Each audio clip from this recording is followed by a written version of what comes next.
the live stream should be starting now. Okay. Yes. All right. Is it ready and going? Come again? The live stream should be starting now. Okay. All right.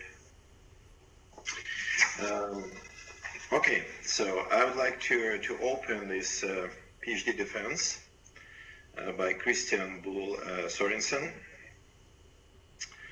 on compact array emitters for terahertz spectroscopy and imaging. His research was carried out at the Department of Materials and Production at Aalborg University under the supervision of Dr. Esben Skofsen. My name is Vladimir Popok. I'm from the Department of Materials and Production. So I'm the moderator of this meeting and the chairman of the assignment committee. Let me introduce two other committee members. One of them is Professor Daniel Wittleman from the School of Engineering of Brown University in the United States. He is an expert in science and technology of terahertz radiation. And one more opponent is Professor Peter Buhl Jepsen from the Department of Photonics Engineering of the Technical University of Denmark. He is an expert in ultra-fast infrared and terahertz science. Today, for the first time, we are running this defense online. Therefore, we also have an observer who is the head of the PhD school of the Faculty of Engineering and Science, Professor John Peterson. The defense will start by the presentation given by Christian. This lecture will last for about 45 minutes. Then after a short break, we'll follow with a session in which the candidate will be asked questions by the assessment committee, and the results, basically we'll be discussing his results. After that, the committee will have a meeting and make a recommendation whether the PhD degree should be awarded. The defense is open to public through a YouTube stream. Appropriate link was publicly announced. If people from external auditoria would like to ask a question or make a comment, it should be sent to me by email, which is also provided in this public announcement. This email should be sent within 1 hour after Christian finishes his lecture. These questions, if any, will be transferred to Christian, and he will answer or comment them at the end of the discussion session. So, as already mentioned, it is a first experience for us to carry out the defense online. Thus, I would like to apologize for possible inconvenience or maybe some small technical problems. So now I give a word to Christian, and he can start his presentation. Thank you very much, Vladimir, for the kind introduction. I want to thank the speaker, or the opponents as well, for participating today and for the generous preliminary assessment.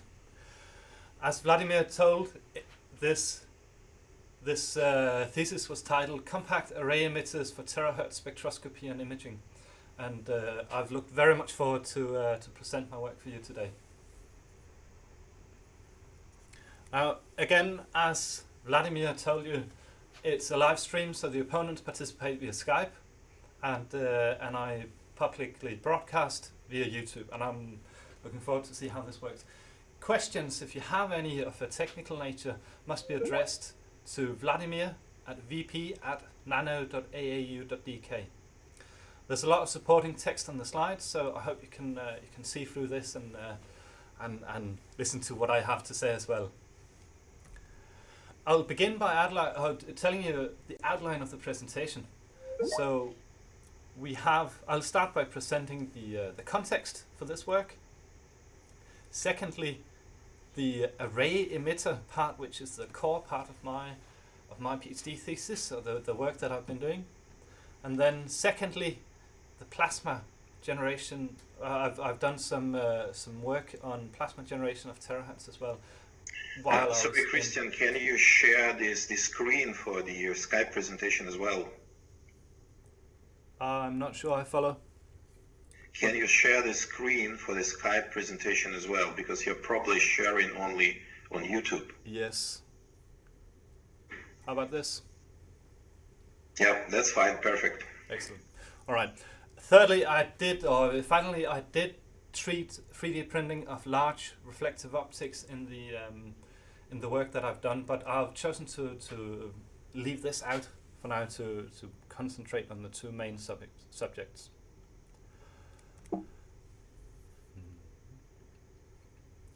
So this image should help you to provide some context for what's going on and why the work that I've done is important. It's a photo that's taken by Peter van Achmel in Afghanistan in 2009 in the Helmand province. And there's a rather interesting backstory to this. So you have to imagine that just seconds before this picture was taken, there was a roadside improvised explosive device that went off. There weren't any casualties, but the radio chatter that they picked up indicated that there were several more bombs in this area and they were about to go off, possibly injuring the soldiers that were on patrol. Now, the military responded by continuing cautiously as well. They had a job to do, so that's it. But they furthermore gathered round some elders from the village nearby and used this part of the civilian population as a human shield by asking them to walk in front of them. Now this has pretty severe ethical implications, as you could well imagine. Now, I want to pose an alternative scenario that doesn't involve putting civilian lives at stake. You can imagine that you have a UAV, so an unmanned aerial vehicle, a drone essentially, that has the capability to do remote detection of explosives. So you could have a device mounted on this drone that would allow it to detect explosives. Yeah, and this sounds like complete science fiction, but I want to qualify that it's actually somewhat closer than complete science fiction, at least. I haven't finished the product by any means, but it's moved just a tiny step further. Now, the technique that you'd use to do this is reflection spectroscopy, and it's fairly well known to all of you, I imagine. If you want to go to the grocery store and you want to buy good strawberries, let's say, you'll go for the color. So implicitly here, you're actually doing spectroscopy. You can see the drawing that I made here. You have a light source that could be, if you're on the outside market, it's the sun, and that emits a broad range of colors, of wavelengths, of energies of light onto the subject, which is the strawberry. You can see there's everything from blue and green, yellow, red, orange, infrared at the very tip here. But the strawberry will only reflect a certain part of the spectrum. So I've estimated that it's not reflecting a lot of blue because it looks very not blue. It doesn't reflect a lot of green either. And from this you actually do spectroscopy. And I want to qualify that you do this every day. Now we can put some science to this.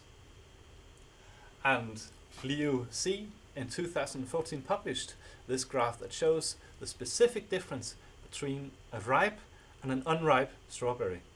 So you're very well aware about which of the strawberries in the image on the right that's ripe and which isn't.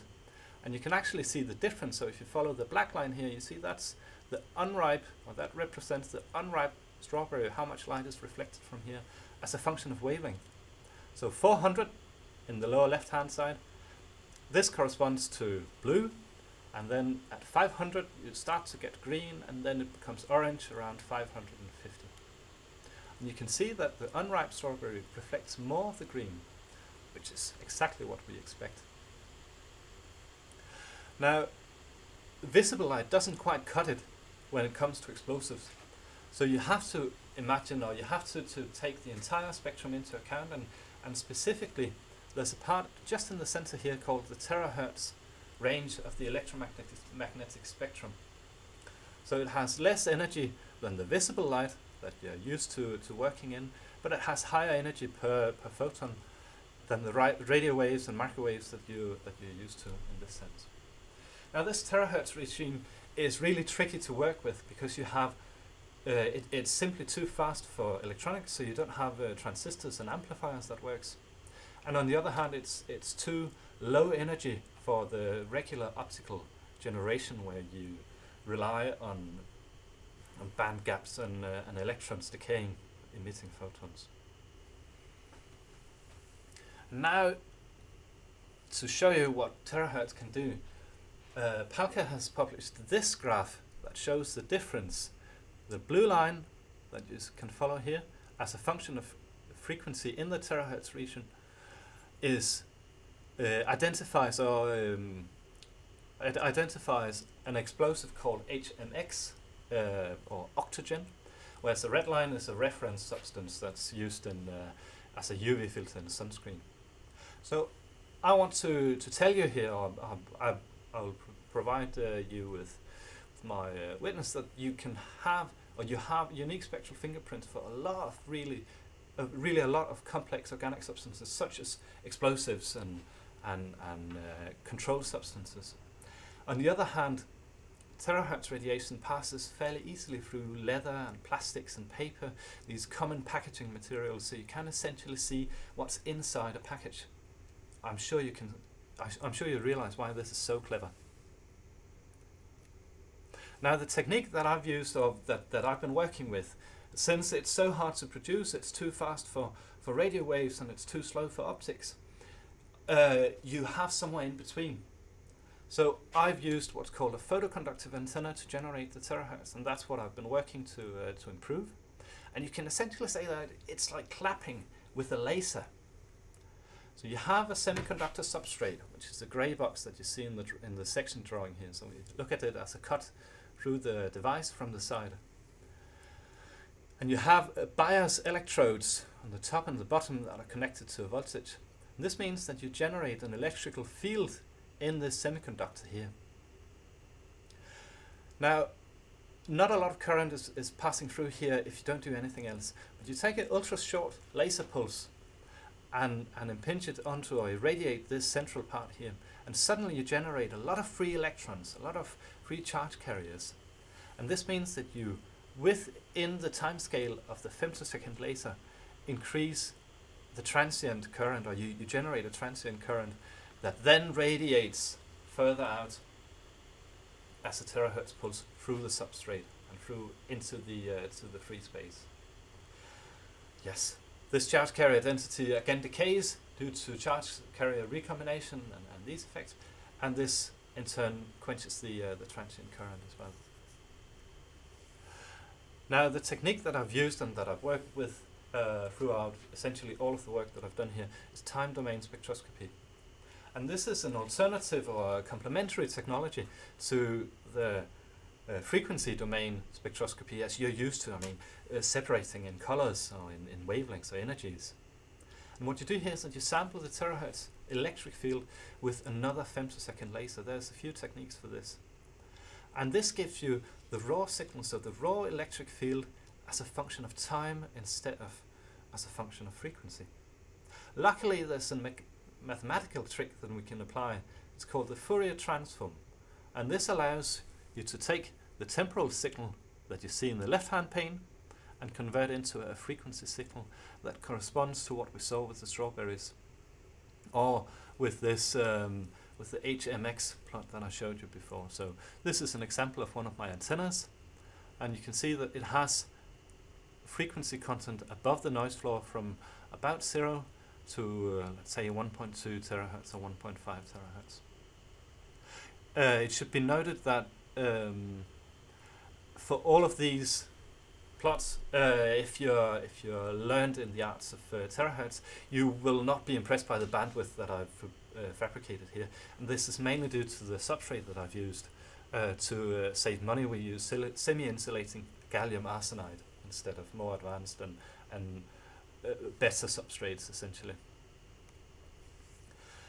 Now the next section. So this was really the end of the introduction, and now you should have some terms that presented to you that should make it more easy to follow along. Now the next bit that comes up is my work on array emitters, and this has resulted in 3 papers that's been published. Two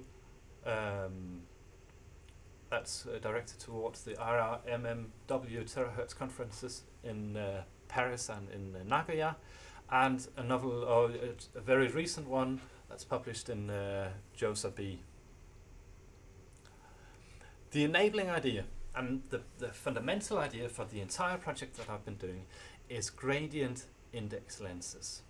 So the idea is that when you have one of these photoconductive antennas that I fabricate, you need a lens. And the conventional way of doing it was to add a hyperhemispherical silicon lens that are usually rather large. They can be anywhere from, let's say, 6 millimeters in diameter to maybe 20 millimeters in diameter. But this large lens really poses the limit, or really sets the limit for how well you can, or for how densely you can pack the emitters if you want to have more than one in an area. Now, researchers from Aalborg University invented this idea with the effective refractive index lenses. So you etch tiny grooves into the backside of the substrate for your photoconductive antenna, and these tiny grooves effectively emulates the refractive index as a function of radius of a real lens. The only difference is, because it's so much closer to the substrate than the effective center of the hemispherical lens is, you can go from the centimeter scale to a scale of 500 micrometers in diameter, which is what we've been working with in this project. Again, really a significant leap in terms of packing density. And this is the design of the lenses. So the original publication from 2016 describes some fairly complex lenses, but recent work and what's been published in the JOSA B illuminates that you can get away with much simpler structures. In fact, these mesa structures of silicon should function well as outcoupling lenses for an array. And you can see the right hand pane is a sketch of how it would look with the 25 lenses mounted on or etched into a substrate, and you have a scanning electron picture on the left hand side that shows you the very vertical sidewalls that's been realized. Now, this dense integration into arrays, I haven't motivated about why, but it's interesting in terms of a few metrics. First of all, if you have a very densely packed array, you can start to get advantages in terms of interference. So you get a beam shaping because you have constructive interference in the forward direction. You can influence the phase of each emitter. Is essentially, if that is a possibility, you can start to do beam steering and more complex beam shaping. And a part of the project that I've part of the project or the consortium was working on photonic integrated circuits as light sources, and this would really bring it forward. Suddenly you could go from having let's say an oven-sized unit or a fridge-sized unit with 25 emitters to having something that's in the order of a matchbox size. And this is really relevant if you want to strap it onto a drone and use it in an active situation. So I wish to describe to you what I've been doing, and it's termed in 3 fairly simple points. I had to learn to make antennas. I did that, and I had to start making antennas, and that was fairly easy. So we'll skip that. Secondly, I needed to make good antennas, and this turned out to be really tricky. And I'll tell you briefly about that. Step number 2. And thirdly, I needed to improve the antenna efficiency by adding the substrate lenses and by including them into an array. And this is also something that I'll present to you. Now, making good antennas, our approach was to optimize the design of the antenna. So instead of seeing the sectional view that I've showed you before, here I have 3 versions of a top plane look of the antennas that I've been testing. So I designed 11 different geometries that varied in the number of dipole antennas. You can see the bottom has 3 and the other ones only have 1 antenna in the center here. The dipole length, so the length of the antenna that you realize. The feed line length, so is it single-sided as you have in the bottom one? Is it double-sided as you have in the center part here? The addition of chokes, does that improve the performance? The chokes are these structures that you see, or the grating that you see along the feed lines here. It should be noted that the excitation region, so the central part here is always identical. So I didn't work with this. This is really a mesoscale optimization of antennas. And the aim is, if I have enough combinations of these, the aim was to have enough combinations of these geometric parts, the dipole antennas, the dipole length, the feed line length, and the chokes. These primitives, could I investigate and figure out the influence of each of these elements in relation to the others? It turns out that I really couldn't, unfortunately. So this is a plot. If you look at the plot on the right hand side here, this is a plot that shows the primary performance indicators of these antennas. So each of the blue dots signify one realized antenna, realized and characterized. Along the y-scale, x-scale, sorry, the x-axis, you have the bandwidth of the emitter, where broader bandwidth is generally better. And along the y-scale, you have the peak dynamic range, so that is the effective signal intensity if you take the noise into account that's generated alongside it. And first of all, it's hard to identify a clustering of the different types of emitters. So you can see you have the triple dipole emitter would be next to the standard emitter, which only has one dipole. There's a general issue with reproducibility. There's a larger spread, or there's a comparatively large spread of each point within one type compared to the types. So you can, if you should, you can make two conclusions from this plot. Generally, the antennas has been too large because the shortest antennas are performing better than the rest, essentially, in terms of bandwidth, and the longest antennas, the high C, the high impedance antennas, they perform the worst. Now moving on to the arrays and to the really interesting bit. So there's 4 combinations that's relevant to investigate. If we add the lenses, well, what does this do? If we don't have the lenses, what's the reference that we should look at? So this is the 2 first combinations that we need to check here. Secondly, if we excite a 5x5 array of emitters, how does the lenses influence this, and what's the difference between exciting an array and exciting a single emitter? The first performance characteristic to look at is the temporal performance. So you can see the plot that I have on the right hand side. You have the blue line. This is the array without the lens. This is the reference for the 5x5 array investigations. And you have a peak-to-peak current of about 40 nanoamperes. And when you add the lenses, you see that you get a higher peak-to-peak current. It's a higher detected peak-to-peak signal than without the lenses. So the same goes, or conversely, for the single emitter, we actually see that the peak-to-peak current, or the detected signal, drops when we add the lenses. It's worth noting, however, that you have a reflection that's visible here, and you have this reflection here for the single emitter, which is an internal, it's essentially an echo from inside the substrate that seems to be attenuated somewhat by adding the lenses. Now we can do the cross correlation between the primary pulse. So if we section out the central part of the pulse and see, well, where does this pattern, this single cycle pulse pattern, where does that fit along the rest of the signal? So this is a cross correlation. We can identify these echoes rather well.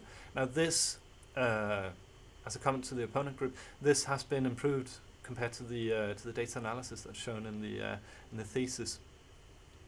But to explain, you have, so this is another section view. So you have the two on the, we're in the drawing down here. You have the two electrodes here and here. You have the field that's applied here, and you generate essentially a terahertz dipole here. And this emits, or this radiates through the antenna substrate, the gallium arsenide substrate, carries on through the silicon substrate, and out, if there's a silicon substrate, of course. Now, you also have the possibility of having a reflection on the front side and the back side, and then transmission out. And this is what you can see in this time here, about 7 picoseconds from the primary peak. You have for the only antenna for the without the lens substrate attached to the antenna array, you can see that there's a peak in the blue line here. This is the substrate reflection, and you can see it's fairly significant here. The same goes for the single lens emitters. You also have a significant reflection here. Now that is attenuated significantly, so it's a green line in this position and it's a red line in this position. So you have a depression of about factor 4 or 3. It's not quite as good for the array emitters, but it's still significantly attenuated. This is also visible in the frequency response of the emitters. Now notice that this is a linear scale, so it looks significantly less broadband than it effectively is. But you can see the bare substrate is the blue line for the array emitters. If we add the lenses, we have a significantly higher power output, or the detected power in the other end of the characterization. Conversely, if we look at the single emitters, you have actually a loss in measured power, which could be surprising. But it's also worth noting that the modulation you have on the frequency response, you can see the peaks that comes here. This occurs due to the internal reflections and due to this echo that I was discussing. And you can see that it's significantly smoother in the frequency response afterwards. So this is also evidence that it's improved the internal reflections. Yes. Now to compare the overall, or to really conclude on the work that I've done, I've made this plot. It's similar to the scatter plot I showed you before. The axes have been inverted, so you have the bandwidth going up, you have the peak dynamic range going out the x-axis, and you can see the 11 designs of different antennas. They are usually they are situated here. It's the grey dots. Then I've fabricated some arrays that are more suitable for, or antenna structures that are more suitable for arrays. They are positioned up here. And you can see that if we add, so there's a significant improvement in bandwidth, of course, going from the rectilinear, or this 11 designs, and to the more array-specific designs. Now the difference, so this antenna and these antennas are the same.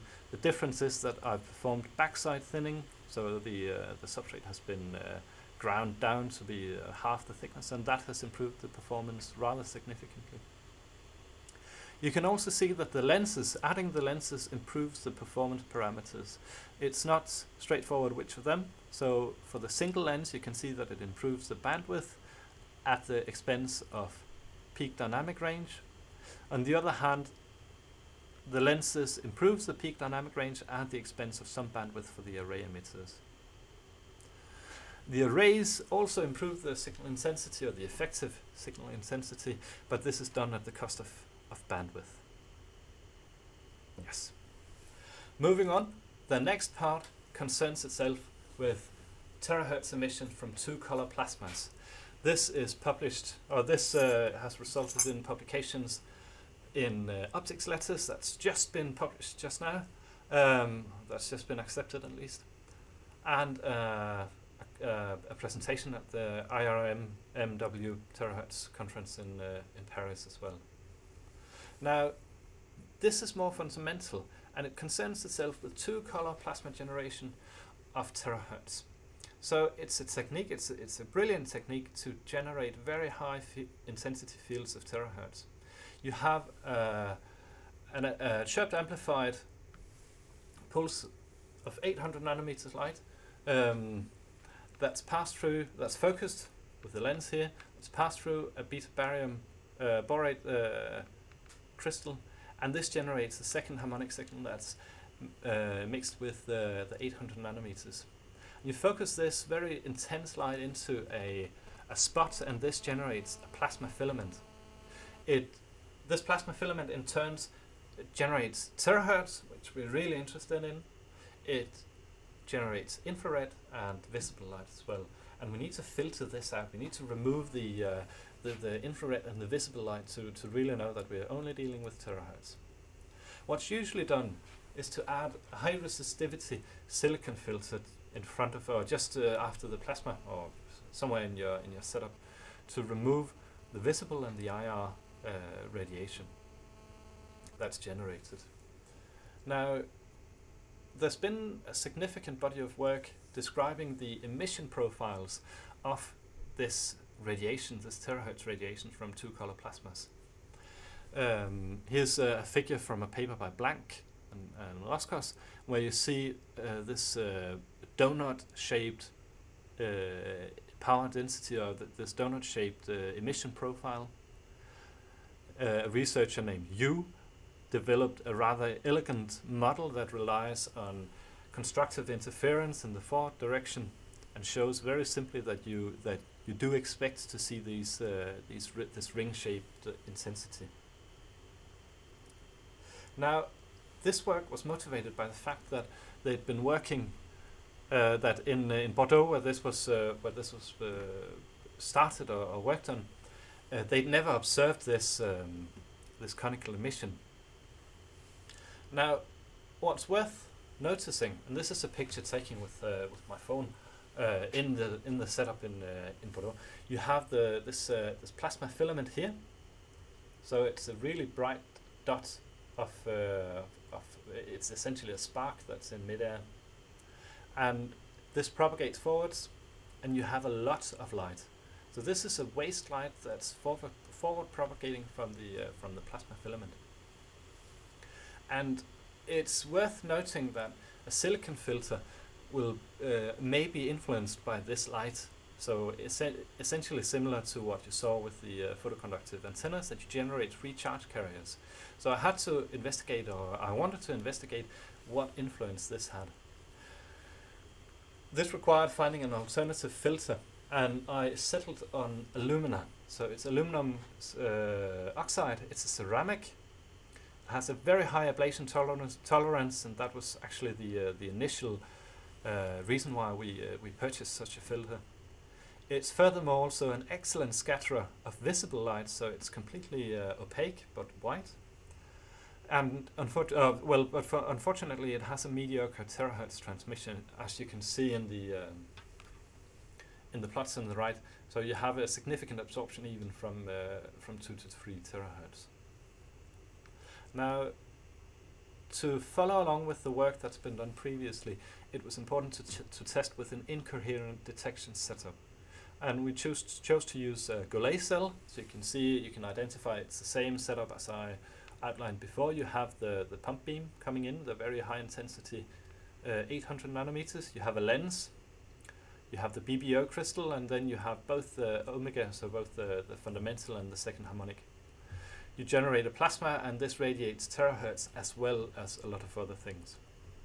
As well as other wavelengths.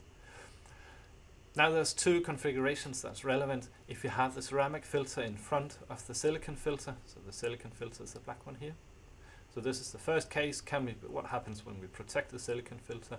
And to provide a proper reference for the ceramic filter is moved behind the silicon filter in the other cases. Now the Golay cell is scanned in an angle, and there's an aperture to control the resolution. It should be noted that the Golay cell is a thermal detector, so it has a very wideband response. It's not only sensitive to terahertz, but also to infrared and to radio waves, essentially. It's a single point measurement, and it was scanned along the angular resolution in this half opening angle, the HOA. And what we see, or the first indication that this is relevant to investigate further, is that using the Golay cell, we can see a clear dip in the blue line. So with the silicon first, there's a significant dip in the center. And this is essentially consistent with conical emission as reported by the authors that's worked with this. More interestingly, if the filters are replaced and you have the ceramic filter first, you do not see this dip in the center. It's again, this is a very broadband detector response, so you have to take this with a bit of with a grain of salt. And luckily, we can do better than this. So I set up, or I used available instrumentation to generate or to make this 2D coherent detection. And this is essentially time domain spectroscopy of the terahertz electric pulse that arrives from the plasma. And it's sampled in a zinc tellerite crystal by another femtosecond probe pulse coming in and analyzed and then imaged onto a CCD. So this means that we can take time domain field measurements in 2D in essentially a single shot. This is stretching it significantly. One issue is that it generates about 700 images per scan or per measurement campaign, similar to what you can see here. So you have 700 of these images in time, and you can translate this, or you can transform this into a similar number of images and frequencies. So each frequency has its own picture, so to say, describing the content. Now, I want to present these in a way that makes you able to consider this fully in just a single picture. So it's radially. So the radial profile of intensity is extracted for each of the frequencies. So I take a lot of lines going from the center and out, and I essentially average these. Now for the coherent detection, this turns out to images such as these. So you have the half opening angle going from the center, so this corresponds to exactly straight ahead and going outwards. And you have the frequency going from 0.2 to 2.6 terahertz essentially. For the silicon first, we can see there's a low intensity dip in the center, so this is the center of the beam. You can also see that there's indications of what's called an Arago spot at low frequencies up to about 1.5 terahertz. So this is a bright spot behind a central occlusion. You can see this with visible light as well if you have the right experimental circumstances. Conversely, if you have the ceramic first, so this is the right hand pane here, you can see that there's no dip, there's no central depression. And this is interesting because this is really measuring the terahertz field, the terahertz intensity in these specific frequencies. So we can correlate this, or we can say that this is a very narrowband detector response. Trying to model this, the modeling of this is done with diffraction. So it's a diffraction phenomenon, this Arago spot. And I tried to recreate this via simulation. So you start with the plane wave propagating towards the right. You apply an apodization filter to get a Gaussian wave, a lens to match the position of the plasma center, and then the silicon absorption and reflection has to be treated or has to be modeled in a physically sound way. And you have an acquisition plane at the end, but that's not important. Now the model of the silicon absorption takes two parameters. You have the width of the spot on the silicon, and you have the softness of the spot edges. So the width is fairly easy to fit to experimental data. You can just, that's straightforward. Now the softness, I had to tune that a bit, and you can see if you have no spots. So this is similar to the picture that was seen with the ceramic filter first. And you can see there's no dip in the center. Conversely, if you have a very soft spot, so essentially a Gaussian non-transmission profile in the silicon, It doesn't quite cover the experimental details or the experimental results that we saw. On the other hand, if you have a complete flat top, so it's sharp edges and the absorption, it doesn't quite cover, or there's simply too much detail in the output, and you can see this Arago spot. It continues down all the way to high frequencies. So it's somewhere in between, and you can tune the spot to fit exactly and to correspond to the experimental data. So to conclude on this work, I made the observation that if you interchange a high bandgap ceramic filter with the silicon filter, you can toggle these signs of conical emission. So if you have the silicon filter first, you see the conical emission, and you have the silicon filter afterwards, you don't see, or behind the ceramic filter, you don't see this conical emission. This points towards this silicon filters are rather problematic in imaging setups. It could also be, they can also pose problems if you need, or if you rely on a well-defined focal area. It motivates the fact that it's necessary to do further work on this plasma generation principle. So this is not understood, and it seems that the models that's been thought up, that for example by you, they are insufficient to describe this. It's always, I would also like to motivate that people work on more robust and reliable filters that are not active in the sense of the silicon filter. There's also a limitation to the work, so I don't provide any suggestions for the generation principle, for the essential physics in here, and I don't provide, and it's only validated in the low frequency regime because the bandwidth of the experiment wasn't higher. Now the diffraction simulations, they show an asymptotic behavior towards the geometric image of the central occlusion when you increase the frequencies significantly. Yes, and this concludes my presentation. I have shown you that I've made array emitters and single emitters, and I've been fairly successful in this. I've also shown you that you really have to take care when you add your silicon filters in your two-color plasma generation setups. I'd like to thank particularly my supervisor, Associate Professor Esben Skovsen. I'd like to thank the Terahertz group at AEU. Even though you can't be here, it's nice to be in the office doing this.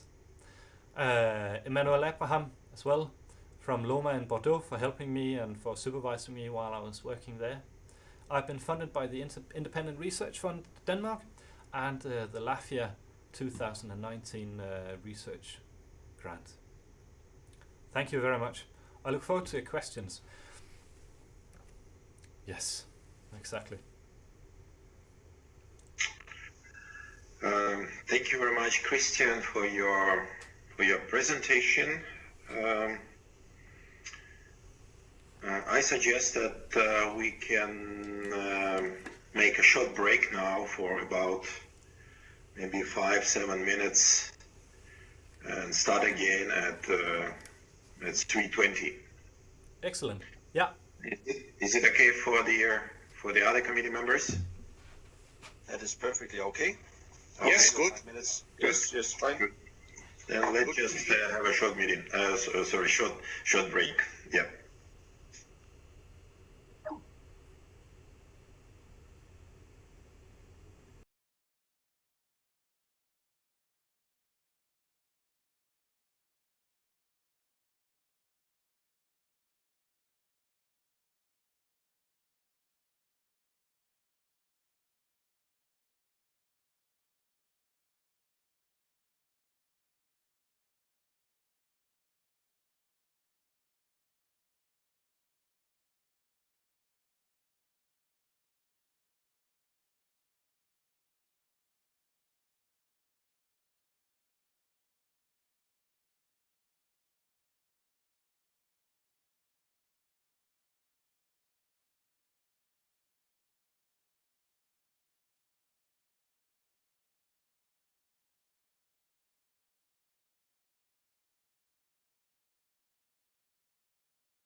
Are we ready to continue?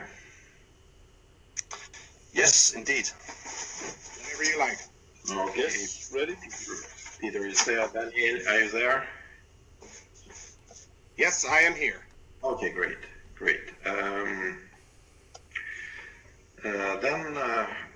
First of all, I would like to ask the committee members if you have any specific questions to the presentation, or we just put them together with the questions to the thesis. My proposal is that we just do it together with the other questions, because in my case, I had some questions throughout, but that matches into the other questions I have. Okay, good. Then I ask who wants to start. Will it be Peter or Daniel with the questions? Do you have anything to the beginning of the thesis, to the first couple of sections? Dan, do you want to start? You have traveled the farthest way. I have traveled only about 15 meters. So I cede the first question to you, Peter. Okay. First of all, Christian, thank you very much for a nice presentation. It was very insightful and showed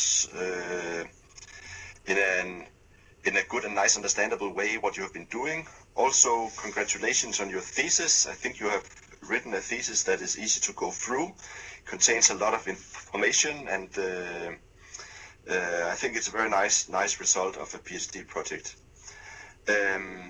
With that said, of course, I have a range of questions to different things, in tradition with how such a PhD defense should be, there should always be a question to the first page, where the writer still thinks that nobody started to read yet. But basically, you write on one of the very first pages of it's on page 3 or page 19 in the PDF.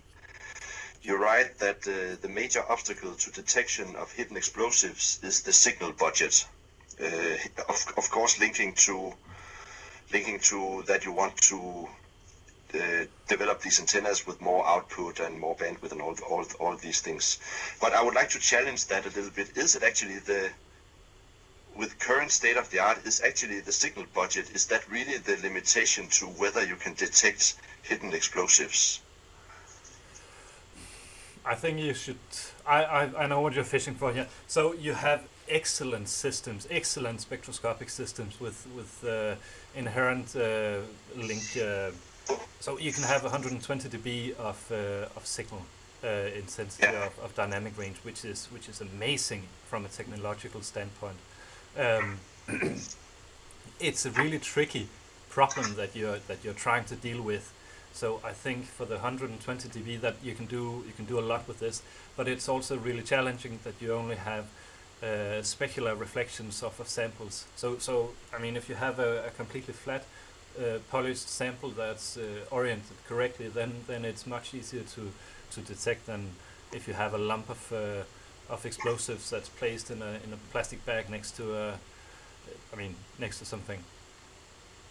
So my perspective is that you have, if you look at the link budget as also including the losses that you have on this imperfect reflections, then I still think it's the problem. You don't receive enough signal. Yeah. So I think, I mean, like you said, my take on this is that it's a lot of effects that are not really related to how much power you have available, that actually limits the capability to measure something hidden behind, a layer of concrete or layer of rock or layer of whatever. So have you during the project have you read into what people have said about that? I'm aware of that. There's a whole line of papers, maybe some of my own also, and some of Dan's and so on, that have argued that we have this capability. But there are also papers who argue that this is never going to work. Yeah, absolutely. It's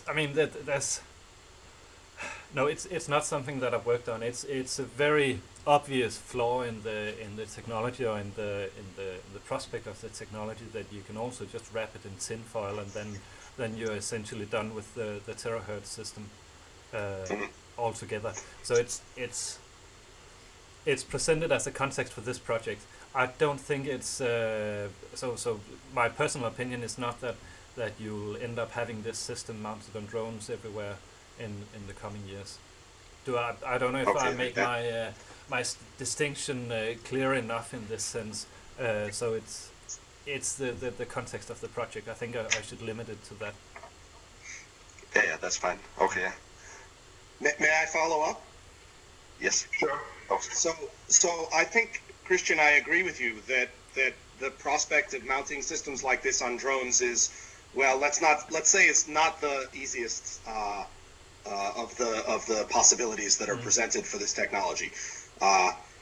So that, of course, begs the question: what do you think would be maybe more promising applications that would be easier for implementation than the one which you presented as the primary motivation?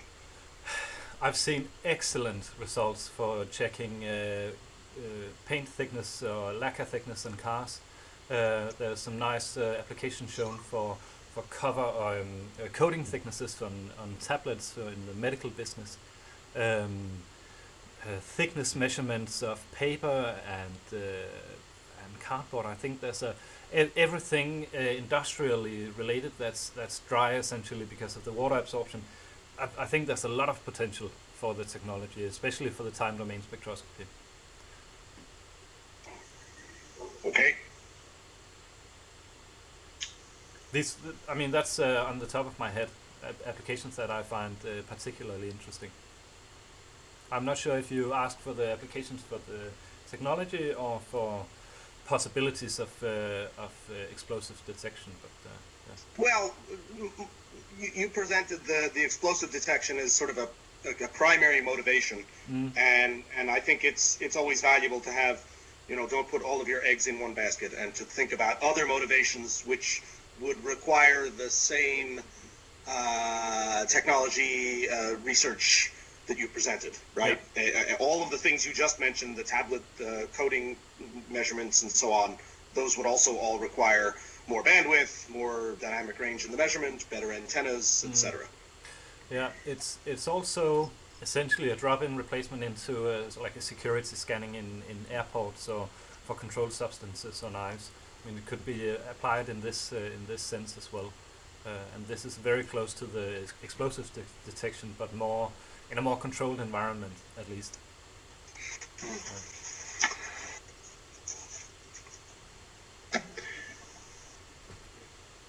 Yes. Who's going to continue?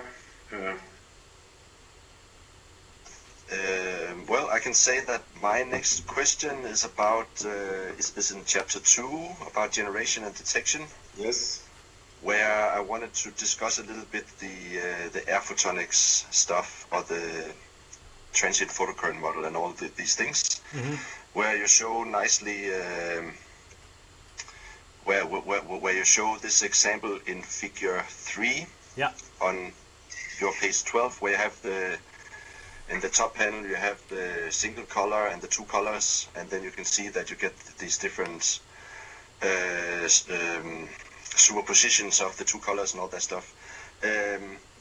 My question was a little bit in the general direction here, like it seems to be the asymmetry of the electric fields that drives macroscopic photocurrent in the plasma. And there my question is, or the thing I wanted to discuss a little bit was if you could share some thoughts on what happens, for instance, if you use more than two colors and things like that. Are there ways where this process could be made even more efficient? Yeah. You can consider it. It's essentially additions of Fourier components, so you can make it even more asymmetric if you add components. I think this is also this has been published where people, as far as I remember, I think you did some work in your own lab where you add more colors and see that this increases the efficiency as well. I think I'm right in stating that. It's I find the technique, just the two-color technique, fascinating because it's just so simple to use. Certainly, it's beautiful. Exactly. And in connection with that, you had one statement that's on page, I think it was page 11. Now I'm flipping back and forth between the PDF page count and the page count on the bottom of each page, but I'm referring to page 11 there. Yeah. On the pages where you say that this 80K rates, it has this, let me see if I can find the sentence again, that this generation rate relies on the exponential of the already huge intensity, and therefore it introduces high frequency content. Yeah. Can you explain what you mean by that statement? Yes, so it's so you have the electric field that's essentially fairly good-natured in the frequency spectrum. So if you take the Fourier transform of the electric field, that has a fairly limited set of components to it. But when you take this, or when you generate this 80K, or when you apply this 80K model of the free electron generation, then you get these very high peaks or very sharp peaks, and this introduces a spatial high frequency or spatial frequency components. So you say high spatial frequencies. Yeah, or temporal. So if you look at figure 3, part B, you can see the generation rate, and this is composed of really high, like a really fine, it's like a comb essentially. So it's a number of delta functions, and this the frequency content of this is really wide. Yes, but the generation rate is not what radiates, right? No, exactly. No, that's true. Yeah, you can. I see what you mean. Yeah, it's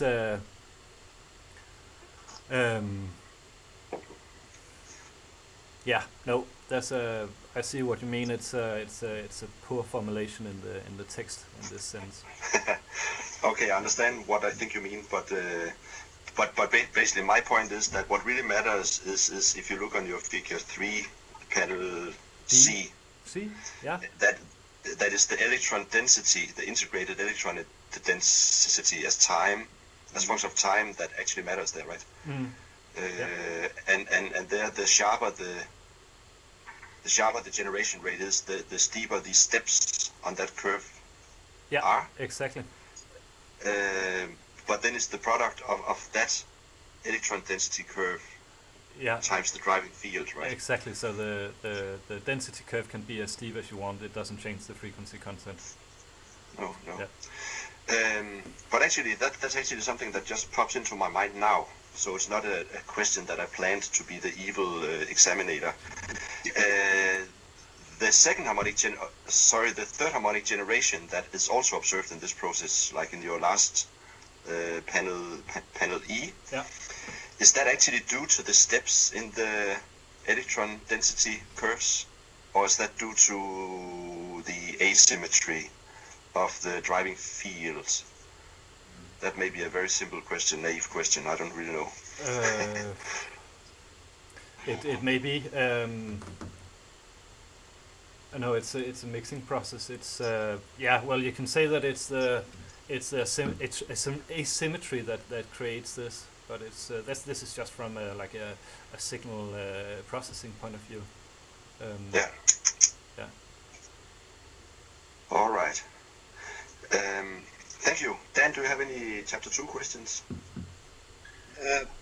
Yes, I do actually. I was going to ask a question or have a little conversation about the earlier section where you described the model for terahertz generation in a photoconductive antenna. Yeah. So that's, I guess, section, is it 2.1? Yeah. All right.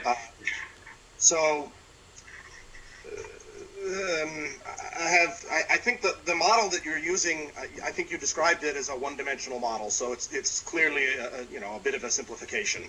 Mm-hmm. And so, for example, one of the things I wanted to ask about is, does this model describe the saturation effects? No. Because if I take a photoconductive antenna and I ignore the fact that the substrate has some sort of damage threshold, Yes. and I turn up the optical power, the terahertz power does not scale linearly forever. No, absolutely not. No, and So no, that's not part the of the model. limits here. So then my question is, what's missing, and what are the relevant limits? Well, at some point, no matter how much more light you put in, you don't really generate more free charge carriers. So this limit is missing, and you also start to have what's the term?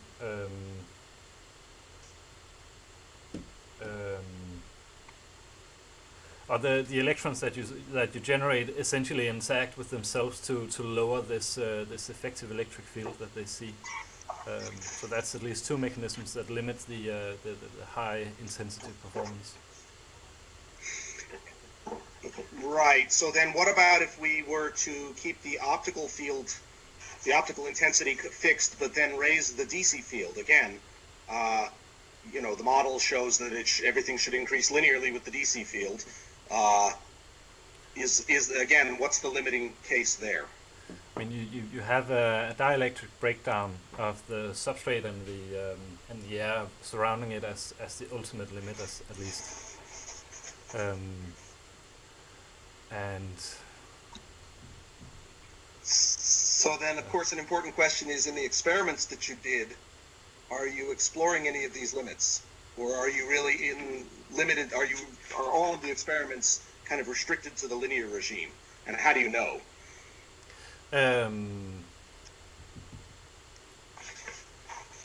It's a good point. I don't know. So it's not something that's been explored extensively. I've tried to set some fairly safe parameters for operation also, because I needed to characterize the emitters for a long duration of time. Right. So you don't want them to melt or anything. Yeah, exactly. Yeah. I mean, I have melted my fair share of antennas that I made, so it's not like I've been very safe, but it's yeah. Well, that's always a good experience, of course. Yes, yeah. But I guess one of the reactions I had to the data. I mean, you showed these scatter plots and commented that there was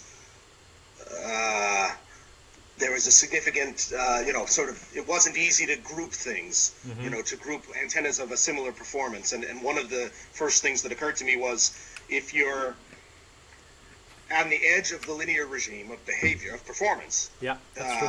then that's exactly what you would expect to see, because then small changes in any of the input parameters or control parameters don't necessarily lead to a linear response. Exactly. And that can give you, weird results in a scatter plot like that, which would be hard to back up and understand. Good point. Yeah. Yeah, that's true. All right.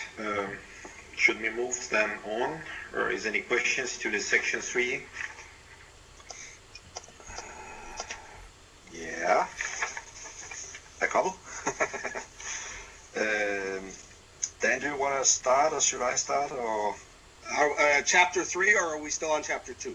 I'm talking about this section 3. I mean, let's just keep the number in which Christian introduced, so everything with number 3. So we're not talking about parts, but right about the chapters or sections. Right. Okay. So the one which started at page 19. 19. Oh, okay. Yeah. I'm paging forward. Sorry. Questions to the previous. Okay, that way. Yeah. Okay, Peter, why don't you go ahead, because I'm still paging forward here. Yeah. Okay. Yes. Okay. So I think section 3 is sort of the main bulk of all your work here. Yeah. And I think it's an impressive amount of experiments and pain you have gone through here, and I think it's quite impressive how many different iterations of antennas and so on you have been through. The first thing that popped to my mind when I started reading that, I called it section 3. That's wrong. Sorry. That's the part 2. But the chapter that is called chapter 3, introduction, is that you say that Döhler who published a paper on some earlier work on this, says that large area emitters are advantageous compared to arrays for a number of reasons. I mean, there you don't have the discreteness of the emitters, you don't have these lobe effects and so on. So a general question is that what were your initial thoughts on the pros and cons of going to the array configuration where you already know that you're going to face a lot of problems, compared to trying to say, okay, screw it, let's just build a large area emitter and see how that compares. Yeah. So there's a significant backstory that you may read out of the thesis, but that's not part of the presentation. So the initial part was to fabricate antennas for photomixers, and to have discrete photomixers, and then part of the rest of the project consortium was creating these advanced light sources, these photonic integrated circuits that would really fit in well with this. So that's the motivation for working with discrete emitters. And then I kept on doing that, and it's true that it would have been relevant to work on with large area emitters. I'm not saying that you should have done that. I'm just trying to see if there's any good reason to abandon large area emitters, and what is the I mean, apart from the more complicated fabrication of the things you have been doing, could you discuss a little bit what would be some of the drawbacks of using large areas instead? If you need to do beam steering or beam shaping, and you want to evaluate or influence the phase of each of the emitters, then you're relying on a low crosstalk between the emitters, and that has been an implicit goal in the development as well. And the large areas emitters would have implicit high crosstalk between each of the emitter sides. So I think that's a strong argument to keep the large area emitters, and you can, or to keep the discrete arrays compared to the large area emitters. What about? I mean, you use a bias voltage on them. What would be the difference between the bias voltages that you need for a large aperture emitter and your arrays here? I don't know. I don't have a lot of experience with the large area. I have no experience with the large area emitters. Let's be frank. So I don't know what the requirements are for the bias voltage there. It could be an advantage to be able to modulate the bias voltage for each of the emitters, and that was a feature in the first iterations of array emitters. But it's not in the second part. But this could certainly be built in. But if you think about, I mean, the requirement for having, let's say, a lot of terahertz emission from an antenna is not so much the bias voltage, but the bias field, right? Yeah. So let's say you have a large area, that you have a large area emitter that has the same, let's say, active area as an array of, let's say 20 by 20 small scale emitters. Yeah. Which one of them would require the highest voltage to run? I mean, so let me get the. I just need to settle the background for the question. If you imply that the geometric area of this large area emitter, so the actual area of the device, and not just the effective area of the excitation regions, then of course I'm talking about the excitation region. I mean, if you have a large area, that means that, in the way I understand that word, is that you have all the emission area is like one big square or one big circle or so, with a plus and a minus electrode, and then you bias that, shoot it with a big fat laser. That has a spot size that matches that large area. Okay, yes, I know what you mean now. Yeah, no, the voltage or the field or the bias voltage would have to be much larger for the large area emitter in this case, in the geometry that you mentioned here, because you have longer distance between the electrodes compared to the discrete antenna arrays. I think there's somewhere in between the large area emitters that's made by the group by Mona Yahari. They are more elegant and have these interdigitated arrays, so you have the same distance essentially as with the discrete emitter arrays, but you still have a large area. Yeah. Good. I have some more detailed questions, but I don't know if Dan wants to kick in something in the beginning here. Well, I'm interested in also sort of talking about one of the key advantages of these arrays, which you just mentioned. So maybe this is the relevant time to ask this question. You mentioned, and I think you're correct, that an advantage of an array is that you can more readily imagine ways to do things like beam steering and beam forming and wavefront shaping and so on by tuning the individual elements in the array independently of each other in some way, right? And I think you even in your presentation you mentioned that if you could control the phase of each one individually, then you can do beam steering. Mm-hmm.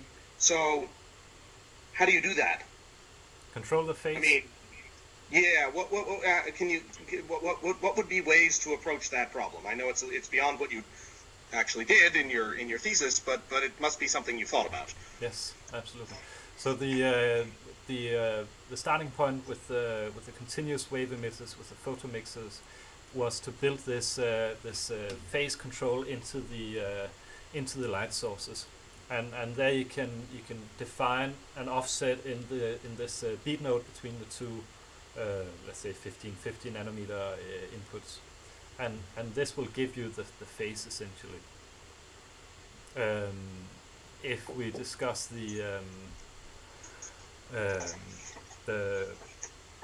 if you imagine a system that's let's just imagine a system that's time domain based, that's fiber coupled, then you can add small piezoelectric fiber stretchers to the input fibers and change the phase of the output field in this way. By doing a true time delay, in other words. Yes, you can. Yeah, you can say that. Okay. I mean, it's a fairly minute. So let's say that you need like I don't know, pi over 8 difference to scan the angle. Then so it's a really small. It's much less than what you'd anticipate with a delay line as you know. Yeah. It's a very small delay. But yes. But can I follow up on that? Yes. That phase change would have to be a phase change on the, I guess, a phase change on the optical beam that drives the antenna. Yes. And exactly. Not a phase change. Well, the pi over 8 or so phase change would be relative to the terahertz frequency. Yes, absolutely. So for the optical beam, it's not really a small phase change. It's many pi's, right? Ah, yes, that's true. Yeah, how is so if we discuss the continuous wave case first,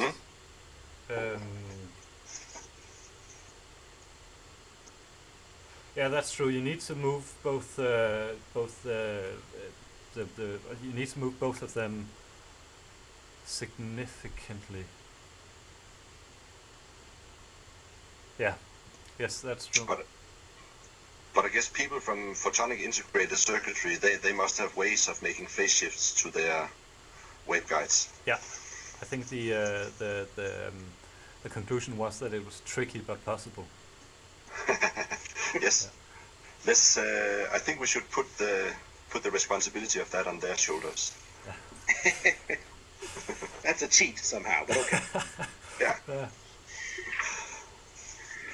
All right, should we move on then? Maybe to the next yeah, I had a somewhat detailed question, or well, I don't know how detailed the question itself is, but to figure 7, where you have these simulations of the arrays, and you see the difference in the radiation patterns at 100, 500, and 1000 gigahertz. And there you see that, I mean, what to me looks like a rather useless radiation pattern at the highest frequencies. Absolutely. But then I thought about that. It seems like you have a constant pitch in the three cases. Yes. So of course, if you have, let's say, if you have a broadband antenna, of course you have constant pitch because it's one antenna. But if you had an antenna optimized for a certain, let's say, a certain relatively narrow band, then I guess if it was a one terahertz, you wouldn't make an array that was pitched at 500 micrometers, right? So the 500 micrometers is driven by another design constraint that we had in the micro lens arrays that we used to excite them. But it's no, that's true. I mean, you need a much higher packing density if you need to have as nice an output as you see for the 100 gigahertz. One solution, if you're able to get your micro lens arrays fabricated, so you have on one hand you need to focus light into these points. So you need a micro lens array that matches if you go with the topology that I have here. And on the other hand, you also need to have some space to actually fabricate the antennas. I mean, they have to have a certain size to work. One possibility is, instead of having a rectangular grid as seen here, to have a stochastic grid. And you don't need to move them very much. It's a matter of 20 micrometers from this 500 micrometer pitch grid before you actually get a very nice emission pattern that's completely forward focused. But then okay, I understand. Yeah. But does that then mean that you lose this n squared power scaling? No, it's the same. You still have coherent emitters radiating in an array. Now the grading lobes that you see in these in figure 7, they are all due to the pattern that you see, or to the grid that they are placed in, the emitters. Yeah. Okay. Okay. Is there any question to the section 5?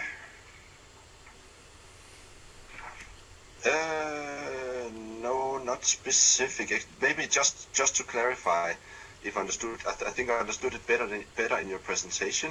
In figure 9, you show this on the right part of figure 9. You show this inset of these 10 micrometer wide rings. Yeah. But in the designs you have made, you went over to this more simple design. Is that right? So it's two different designs. So you have the array design, or the array-based design, on the left-hand side, and then the round, or the cylindrically symmetric, is the lens that's designed for the single emitters. So it's okay, that's it. Yeah. So I shouldn't see that ring design as a detail of each of the 5x5 circles on the left-hand side. No. Okay. Yeah. Okay. But that is unclear in the figure description. Yeah, that's correct. All right. Well, is there a reason why the designs are different for a single one versus an array? I mean, no. I guess, what's the physics here? Is there physics underlying that decision? No, it's more a matter of opportunity. So when you have a single emitter, you have more room to play with, essentially. Yeah. Okay. Okay. Actually, during your presentation, I sat and noted down one question related to this, and that is that it's. I mean, I think it's exciting that you can just use a single MESA disk, use that as an antenna. And is there simple geometrical or somehow geometrical or simple argument that says why that actually works as an antenna? I mean, now you don't have a graded index anymore, you just have a step in your refractive index that sort of covers your emission area, or part of it. Why is it that works as a lens? Is that easy to understand?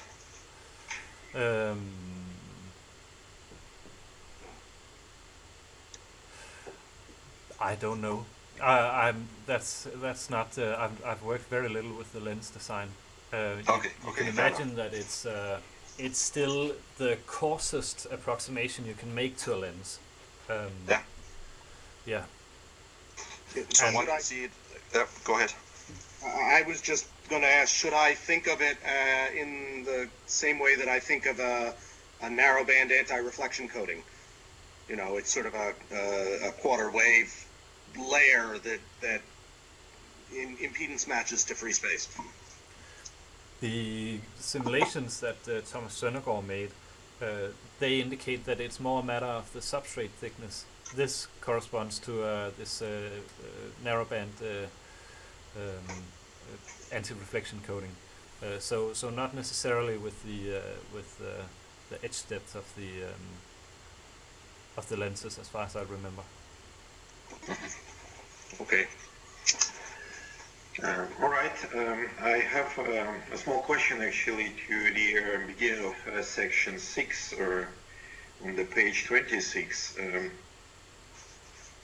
Here, exactly in the middle of the page, you show a few requirements, important requirements, and I would like to ask you about these electrical contacts, because I believe that you need ohmic contacts, and my experience tells that making ohmic contacts to compound semiconductors sometimes is tricky. Have you actually tested? Did you really have an ohmic contacts in your case? Yes, I made some IV characteristics, and it's not perfectly ohmic, but it's close. Well, I can tell you this, and I can't show you the data at the moment.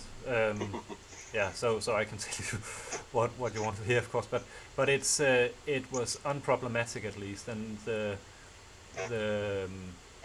literature that I found also suggested just adding this titanium or chromium and gold metallization on gallium arsenide. Because I mean, my point is that sometimes the spreading of the results that you have might be really related to the not perfectly ohmic contacts or formation of the Schottky barrier. Yeah, could be considered actually. Yeah.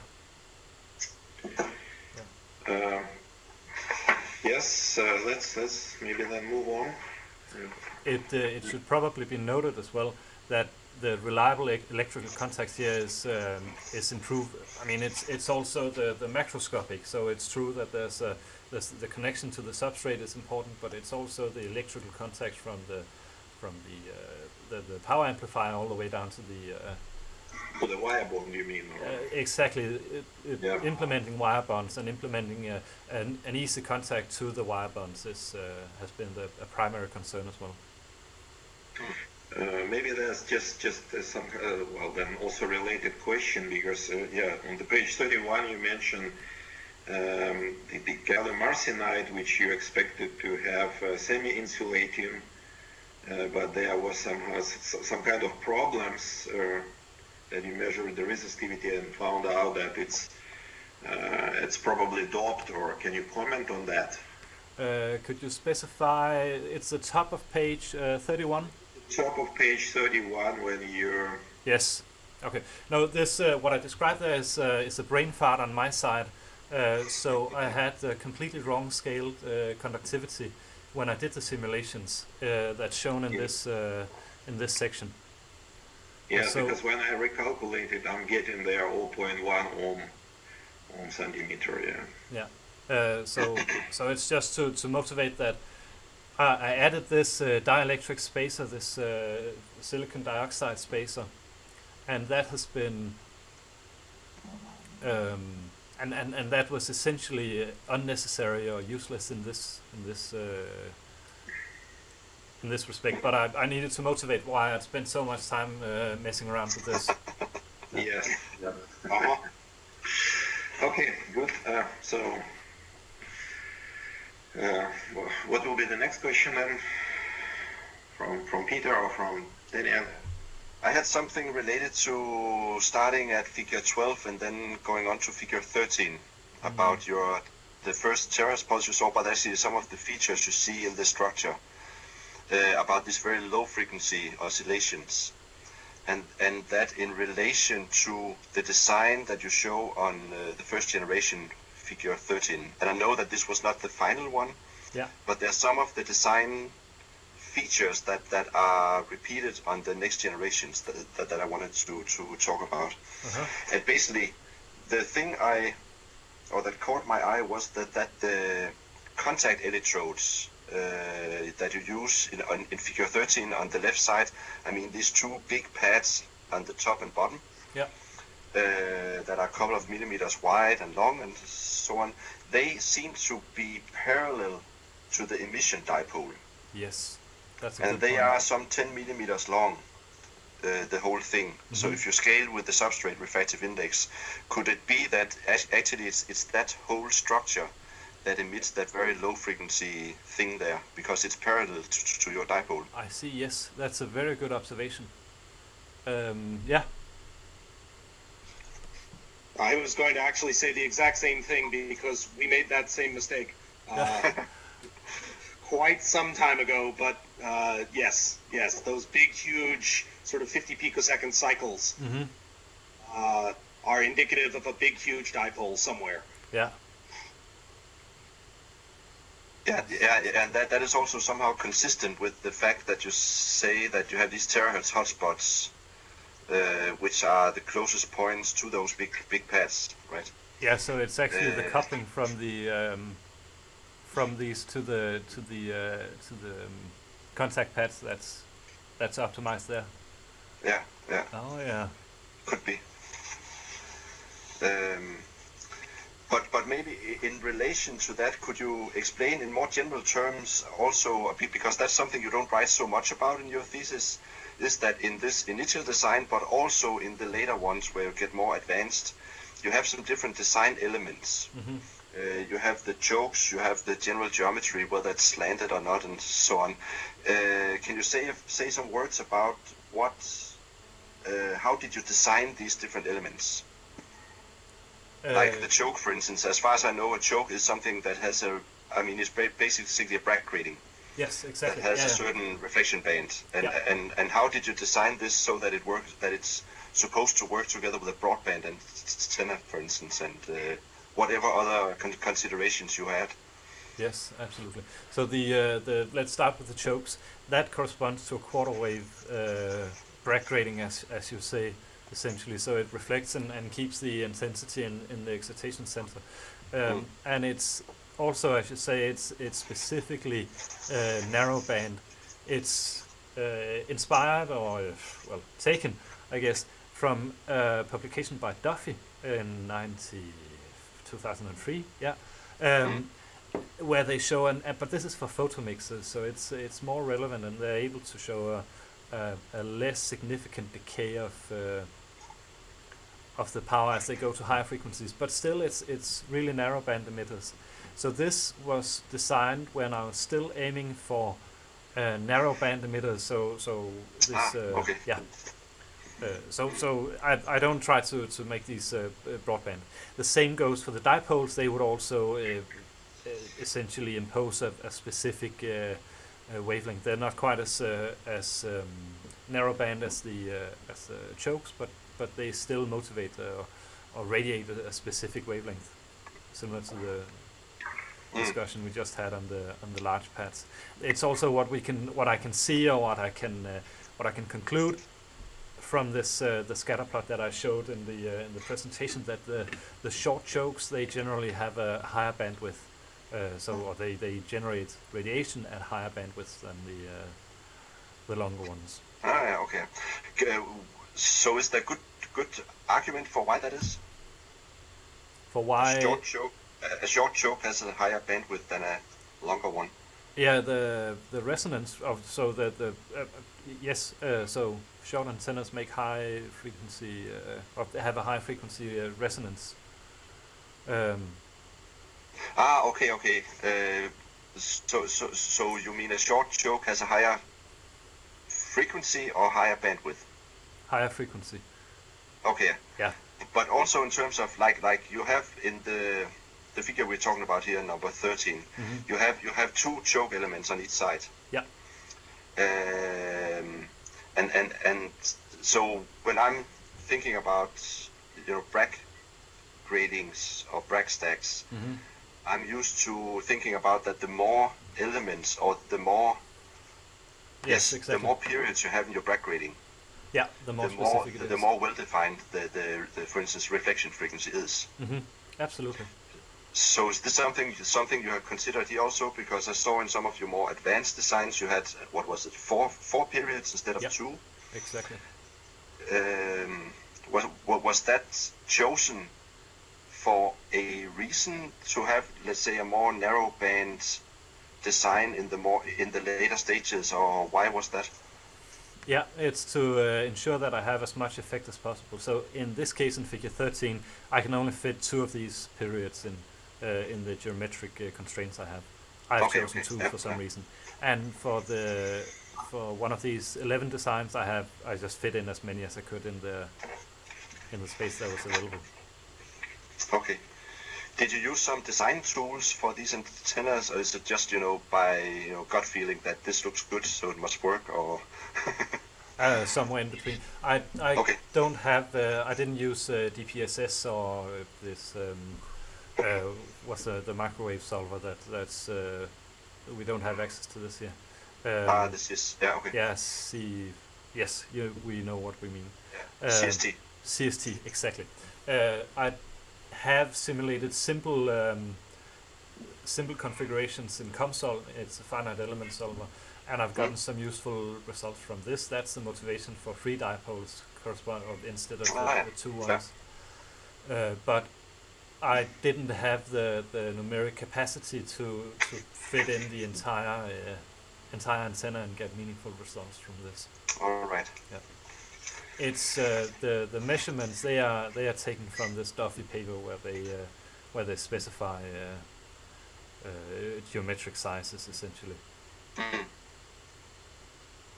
All right. Dan? Yeah. So here's this is I think maybe a quick question. I have not done a lot of work in my career on designing different types of antennas the way that you've done here. But my understanding from talking to some folks who've done so is that you one of the things that you're motivated to do is to eliminate these sort of small echoes that appear after the terahertz pulse in the time domain, not in a photomixing setup, but in a TDS setup. The typical antenna will have these small reflections that appear at a time delay, and you mentioned those. One source of those is an optical multiple reflection, some sort of Etalon effect. Another potential source of such things is an electrical impedance mismatch in the antenna. So when you optically excite the antenna with a femtosecond pulse, you also generate an electrical pulse that propagates along your antenna feed lines. Yes. And if that encounters an impedance mismatch, then some fraction of that pulse can go back to the antenna and regate it and give you an echo. Exactly. So when you're designing your antennas, is that how do you account for that? How do you think about that? The point of the matter is that if we if we look at figure 18, so this describes exactly the point that you have for the central antennas. I saw what could essentially be this traveling wave along the feed lines, reflecting from the ends and coming back. So this is a terrible example of an antenna that's in figure 18, but the structure with these vertical feed lines, or this macrostructure that's vertical, is also fairly poorly suited. So that's the motivation for going to these slanted arrays, that you have this propagation of this pulse along the feed lines, but it's I think it's 30 or 50 picoseconds before it's reflected, or before it's returned to another excitation array. So that's a different management strategy, so to say. So, the reason I mentioned it is because you pointed out in your presentation that one of the, I don't want to call it a figure of merit, but somehow criteria for deciding whether an antenna is a good or a bad antenna is sort of the the depth of the modulation in the frequency domain that results from these ringing effects. Yeah. And you know, as you know, that modulation can occur from both electrical and optical multiples. Yeah. And you know, one interesting question is how do you distinguish between those two? And I think you just said that one way to do that is by, you know, trying to estimate what would the time delay be, the corresponding delay in time. But one can certainly imagine situations where the time delays would be similar in the two cases, and then then how do you tell, right? So it seems to me there's some debugging that needs to happen in order to disentangle where these multiples come from. Yeah, it's you're helped significantly by these by the silicon lenses. That if you add a macroscopic silicon lens on the backside, then there's internal reflections in the inside the stack of the substrate and the lens will be really. I mean, the delay will be very long, so you can debug in that sense like that. Right. Okay. Good. Yeah. All right. So what about the next question? I had a general question about the overall fabrication things you have been doing, because you write that you have this combination of UV lithography and E-beam. Mm-hmm. How small are your smallest feature sizes, and why do you actually need E-beam? For instance, in this figure 18, it looks like your feature sizes are of the order of at least a couple of microns everywhere. Yeah. So why did you actually go through the hassle of and cost of using E-beam? Simply because I wanted to keep it as flexible as possible, and it's completely correct. All of the antennas that I've made could be fabricated with UV lithography, but in this case I could make a wafer, a 4-inch wafer, with the orange pattern, so the macro structure that you see in the in figure 18, and then just coat the entire wafer with this E-beam resist, and then I would have a fairly passive device that I could put on the shelf for a month or a week or so, and work with. So, and still have a large flexibility in the fabrication of the antennas afterwards, while keeping some semblance of reproducibility. Okay, yeah. So who paid your E-beam bill? Oh well, we're very lucky to have a large clean room with very few users, so it's standing still most of the time. Okay. Yeah, but Okay. I mean the exposure of a set of antennas like this takes 20 minutes or so, and that's so it's not a problem. Fair enough. Okay. Can I ask a very a teaser question? Mm. On page 39, you write about the where you do the full temporal scans in order to get this spectral resolution, and then you write it's in the middle or top half. You say that a delay step size of 15 micrometers gave a sampling frequency of 19 terahertz. Okay. How I couldn't make those numbers fit. No. Okay. Yeah. Well, I'll allow for calculation errors. That's very likely. And I think the wording is a bit sloppy as well. Yeah. I mean, I take it that your delay step size, since you give that in a distance, then your time delay would be 2 times that divided by speed of light, right? Yeah. Exactly. So that would be 0.1 picosecond. 2 times 15, that's 30 micrometers, and speed of light is 300 micrometers per picosecond. Yeah. So if I have 0.1 picosecond time step, then the highest sampling frequency that you get out of this is 1/2 times that. Yeah. So that would be 5 terahertz. Yeah. That's not correct. So it's just a misprint, or? Yeah, I don't know what the correct numbers are, but it's certainly not. I'm certainly aiming for a Nyquist frequency in this case that's higher than 5 terahertz. So the delay must be more narrow. Yeah, but why would you actually want to have a higher Nyquist frequency than 5? Because you want to avoid aliasing issues.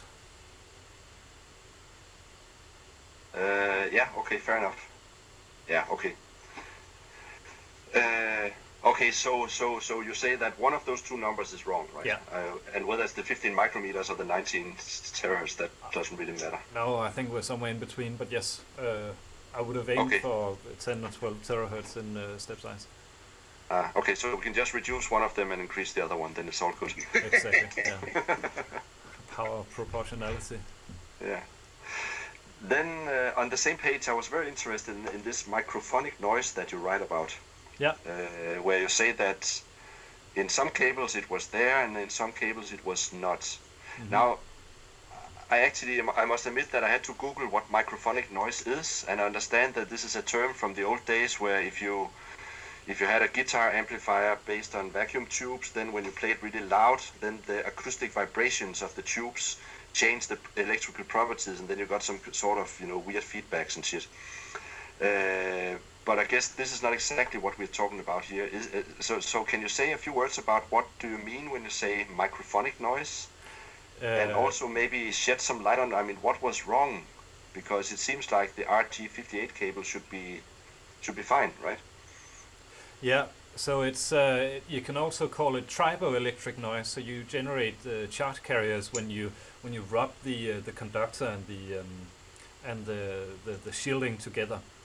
The RG59 and RG58, they are really cheap and poor cables in general. I mean, they are very loosely wound, so there's a lot of room for movement. And you have large, like a thick isolator, Teflon isolator as well. So all of this really add up to generate a lot of charge when you move it around. And this was very significant, bordering completely useless. Yeah. So this RG316, they're much more tightly wound, and I think they used a different isolator, but don't quote me on that. That's very interesting, because we have sometimes over the many years seen sometimes that when you walk by an experiment, then the signal fluctuates and stuff. But I've always considered that in my naivety as something related to inductance, some inductance loop or poor ground or whatever. Yeah, you can at least in the case of the photoconductive antenna experiments that I've made, they were really poorly shielded electrically. So you have this 80 megahertz from the oscillator that you can interact with, like what they call these funky musical instruments. This thevenin, where they're waving their hands. Move your hand towards it and stuff. Exactly. Yeah. So this is a significant problem. This cable problem is different. I mean, you can try and push any of the cables, and if you measure a signal, then that's what's wrong.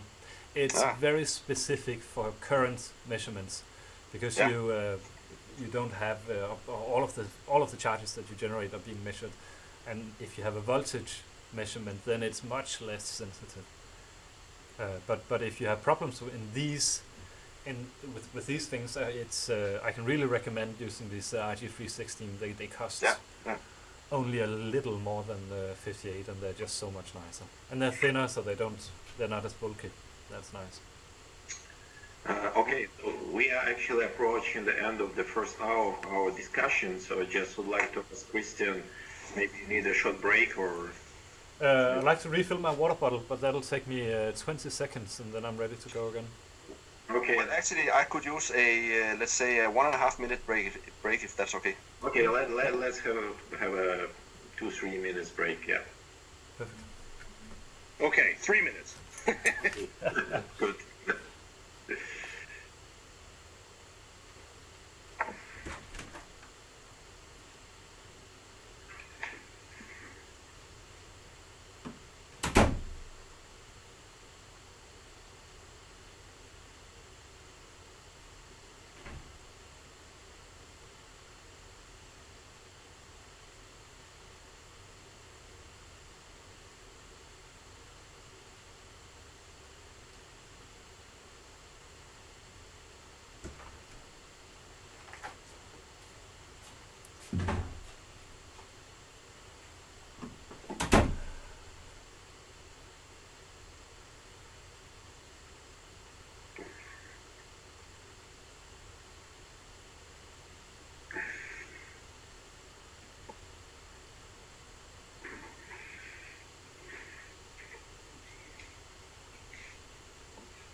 So Peter's online again. Right. I'm back. Excellent. I'm also back. Fine, and then we can continue, I believe. Christian, are you around? Yes, I'm ready. Okay. Yeah, good. Good. Okay, so who would like to put the next question? Dan, where are you with your next questions? Because I'm actually coming in again in quite some pages. Let me see. I'm paging through to remind myself. Yeah, I have something on the page 49. Yeah. Oh, go ahead then. Okay. So I'm, as I mentioned, I'm not really an expert, and I would like to ask her about this slanter arrays. What is the advantage of this type of geometry? And can you also comment, if we look into this section 6.3, in the second paragraph, there is a sentence: a design was made that provides 6 times longer distance between impedance changes. So compared to what? It's not quite obvious for me, because if I look into imaging, it also doesn't help me to understand. No, I agree with you on that. So the point is, it's similar to the discussion we had before on avoiding these electrical reflections. You can imagine if you have so if you just imagine this rectilinear array design that I made in the beginning, you have 500 micrometers between the emitters, between the excitation sides, and in each of these you can see figure 30, the left hand insert, you have like a single dipole. So this provides an impedance change for a traveling wave along these feed lines. So that's the impedance change. That's where you'll see a reflection from if you have a problem. Now, if you have these completely rectilinear designs, then you'll have a reflection going from 500 micrometers and then back. Whereas with this design, when you have this slant on the feed lines, you have this 6 times longer round trip than if you had the straight feed lines, essentially. Okay. Yeah. So it's basically some kind of geometry things. Yeah, absolutely. All right. So then now it becomes a bit more understandable. Yeah. Yeah. So then maybe Daniel or Peter, do you have more questions to? Yeah, there was actually one thing that I wanted to ask about with figure 31 compared to some of the earlier time traces you had shown. Mm-hmm. That now in figure 31, you have basically very, very clean pulses now. Yeah. Where there's very little. So you have not, just to be completely sure, you have not applied any windowing to the raw data here or anything, Nope. right? No, I haven't. So there's actually a very, very good improvement compared to your first designs in terms of reducing the echoes and all that stuff. Exactly. Is there something, if you had scanned out to 100 picoseconds, would it have been a mess out there, or? I don't know. Like I don't have a stage that's long enough for that. Okay. So I don't know. Okay. But that's very nice. Yeah, it would be massively interesting to see if I could find the round trip reflection, but that's not possible at the moment. Okay. So how long was your stage? It's 10 centimeters. Okay, that should be enough to scan 100 picoseconds, huh? Yeah. That should be like 300 picoseconds. Yeah. Yeah, that's true. Yeah, no, that's true. Yeah, I don't know why that's not included. Try it in the afternoon. I'm not sure they'll let me. Yeah. No, probably not. I was actually also very impressed with the waveforms, especially in figure 31, the bottom ones, the blue one.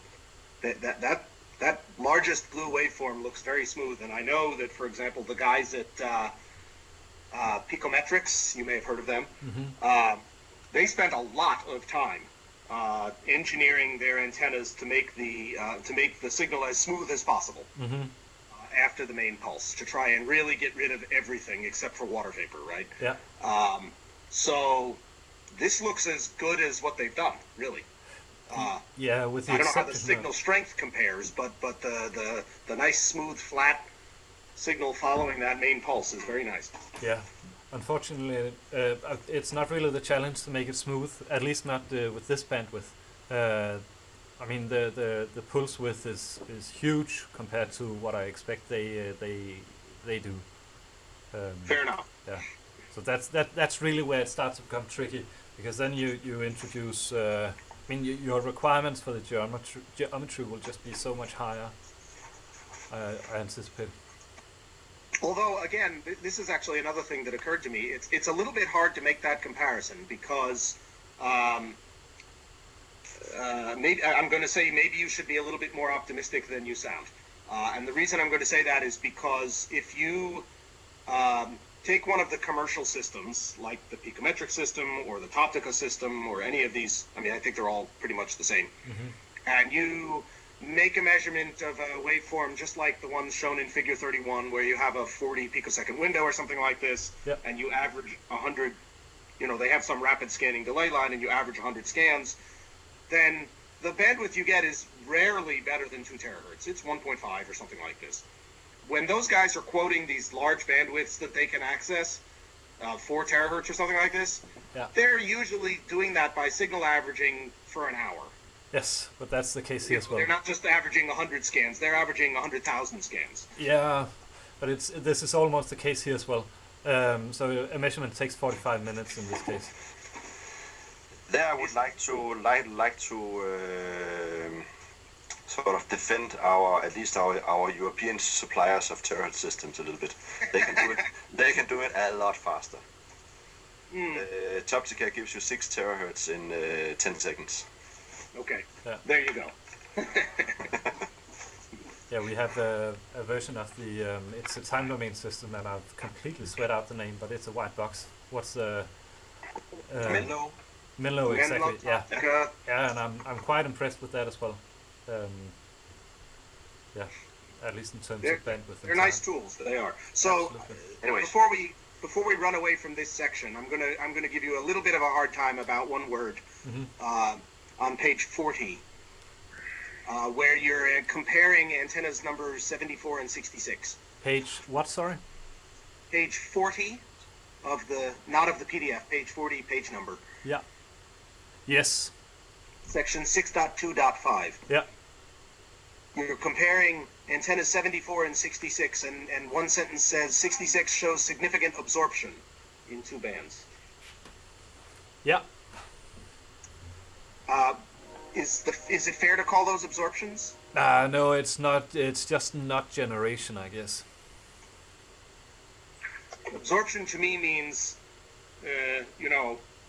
some sort of molecular or phonon resonance, which is removing photons from an existing beam. Yeah, fair point. Yeah, it's a non-generation thing and not absorption.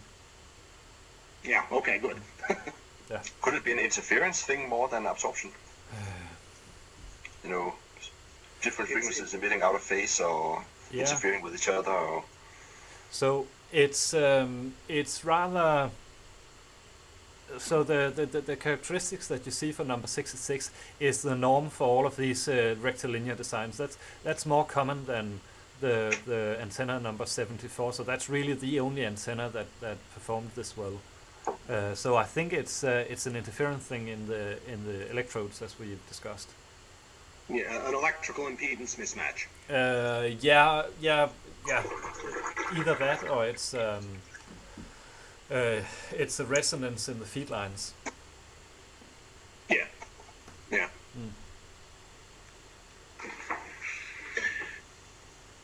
Yes. So should I move on then? Sure. On. Actually, the last question I have in this section, what was it called? Part 2. Yeah. Apart from, again, I want to say congratulations with all the work you have done on the array configurations. It looks like you are on the way of making an array better than a single emitter. It's not the expected scaling, and you give a lot of reasons why, but I must admit I don't really have any super sharp questions on it. But the last question in this section was actually related to something maybe a little bit more mundane, and that was all the way to the end where you use different modulation formats, sine waves, square waves, and all that stuff. Yeah. All the way out on page 84. So I'm sorry if I'm jumping advanced now, but basically there you see that if you have a positive sine wave, it works good. If you have plus minus sine wave, it works the same. But if you have a minus sine wave, it doesn't work at all. No. That surprised me very much, because the antenna as such is symmetric with respect to plus and minus, isn't that right? Yeah, it is. So do you have any explanation why that is? I mean, that looks like something is wrong, more or less.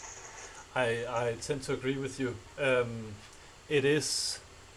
I think it may be tying into the same problem as I document with the with this failure mode. That there's one of the electrodes that's letting go essentially of the substrate. So it could also tie into diode behavior of the contact. Yeah. So that letting go is what you show in figure 66, right? That there are these bubbles under the electrodes. Exactly. Okay. Yeah. So there's a significant difference, and I've not been able to work out why. And you're completely right. You'd expect that it would be exactly the same whether it was positive or negative, the sine wave. And I think this is one of those points where I would have liked to see some comments on this. I mean, you basically state that okay, it doesn't work, so we use something else, but it's quite unexpected. Yeah. So I guess that other people reading it would also sit and wonder why is that, and doubt themselves if they understand how the bias really works and stuff. Yeah. But an interesting thing. Yeah. All right. That sort of exhausted my questions to this section. I don't know, Dan, if you have me too. To the previous. Yeah, maybe I have one question to the presentation, which is somehow related to this section. So, Kristen, if you can come to the presentation, slide 21, where you compare the arrays with Oops. Wow. Okay. with 1 a second. single detector. Yeah. I'm not a whiz kid at PowerPoint. There we go. Yeah. This one. I don't know if you have the same figure somewhere in the thesis. At least I did not find it. But here you show in these arrays without lens and arrays with lens, and this peak-to-peak value is in one case 39, in another case 44. Is it within the maybe expected error, or did you estimate any errors in this case? No, I didn't. I mean, they are surprisingly smooth, the measurement. So the error in measurement is picoampere sized, I'd say. Right. But this is just my waving hands estimate. So basically, your error should be below a nanoampere. Yeah, and it absolutely is. Yes. So then it means that we should believe into these numbers, right? Yeah. Okay. Good. Then I think we are done with section 6, and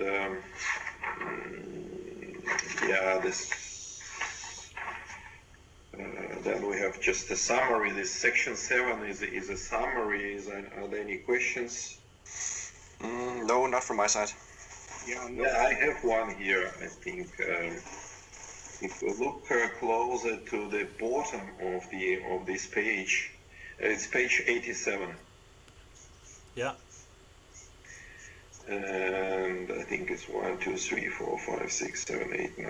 And so around 10 or 11 lines from the bottom, where you put some sentence. This argument indicates that the higher illuminated resistance corresponds to lower lifetime carriers and subsequently higher bandwidths. Can you comment here on the physics? This higher resistance corresponds to lower lifetime. Yeah, it's a matter of the duty cycle. So it's an ill-post measurement. Essentially, you measure the DC resistance, and you have an 80 megahertz femtosecond input, essentially. So the duty cycle is really enormously small compared to what would be fair to expect of the measurement. So you don't measure the illuminated resistance. You measure the illuminated, or you measure the convolution of the decay and the illuminated resistance, if this makes sense. So the fact is that you excite a lot of charge carriers, and these effectively lower the resistance of the device. Now, if these charge carriers decay really rapidly, then you'll see that you have conductivity for a very short amount of time, corresponding to a high resistance. So essentially, you have in DC or on average, you have a low conductivity. Okay, so basically the lifetime here tells you about how fast the recombination of the charge carriers goes on. Yeah. All right. Yeah. Okay, so we can move them on to the part 3. And are there any questions to the section 8? Let me see section 8. Yeah, that is two-color plasma, generally. Yeah. I think my questions start around chapter 9 or something like that. Let me just see. Yeah, Daniel, do you have anything to the chapter 8?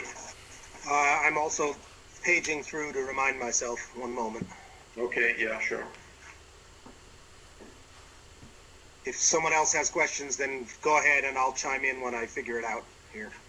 Okay, I don't have anything there, so maybe Peter can go to the section. Yeah, let me see. I was starting to write down questions around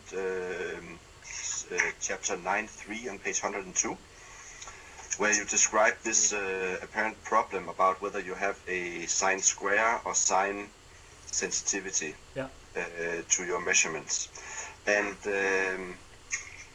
basically, if you have a sine square dependence, this is basically what can I say? The detector works like a power detector, basically. Because the gamma in your equation 18 and 19, that's proportional to the electric field. Yeah. Right? Yeah, and if you take the sine square of that, then you have something that for small fields is proportional to E squared. Yeah. So that in excuse me. So that in this configuration, if you work sort of at the minimum of the detection point there, then you basically measure something that is proportional to the intensity of the terahertz light. Yeah. So you lose the electric field. So you lose the sign of the electric field. Yeah. Right. Yeah. And then when you talk about this apparently too high bandwidth, is that something that could be fixed in when you recover the data from the measurement, like taking into account that it's actually a square in there, or is it something that you cannot avoid? I don't know if you understand my question really, because it's not very well posed. No, I understand what you mean.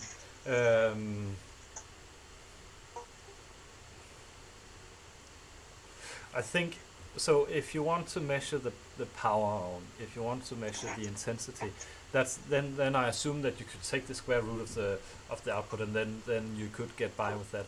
But here the anticipation is that you measure both the positive and the negative electric field, and I think it breaks down at that point. Yeah, so basically if you have a sine wave and you square that sine wave, then you get a new wave that has other frequencies than the original sine wave. This is basically the problem, right? Yes, exactly. Yeah, okay. But how did this turn out to be a problem in, or was this a problem in your later measurements? In the measurements that we published, and that's really the essence of my presentation, no, this was not a problem. But it's something we discovered when we were doing gallium phosphide, or when we were using the gallium phosphide crystals. And there it made a significant difference. Yeah. Okay. But could you in your imaging system, let me see, there was a figure 68 on page 101. There you have this balanced imaging detection in number B. Did you implement this with a quarter wave plate and all that stuff, or was that no, just something one can do? It's just something one can do. I didn't try it. Okay, I know that Tanaka has done it over in Kyoto, but exactly. I also know that it's not so easy. No, exactly, and this is a rather simplified version of this Tanaka setup, because he uses polarizing beam splitters and have completely different beam paths for the two polarizations. I'm interested to see if this simplified version would actually work. That could be cool, but I haven't tried it. Okay, yeah. Great. My next question is about the modeling that you're doing from page 105. I don't know, Dan, if you have anything before that.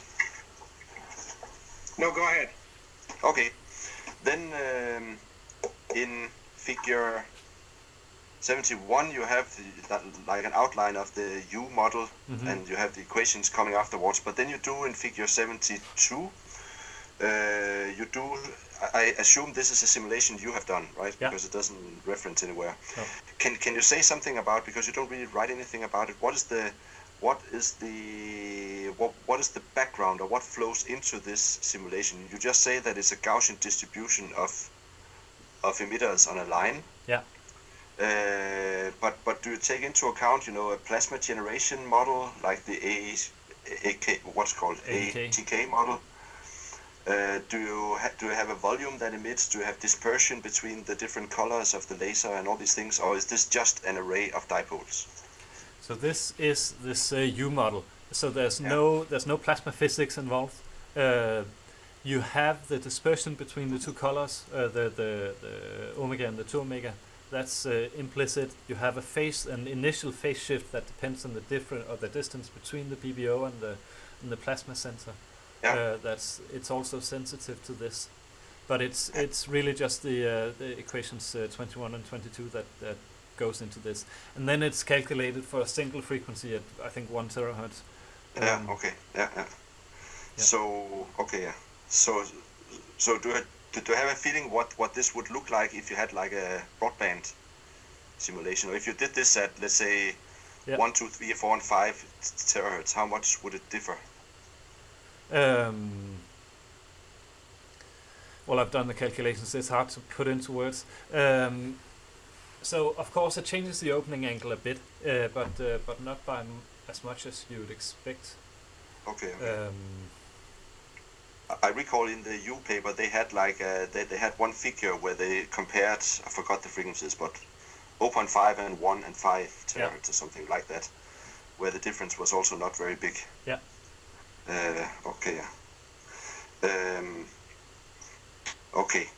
So. This, if I can attach a comment to this. Yes. Yeah.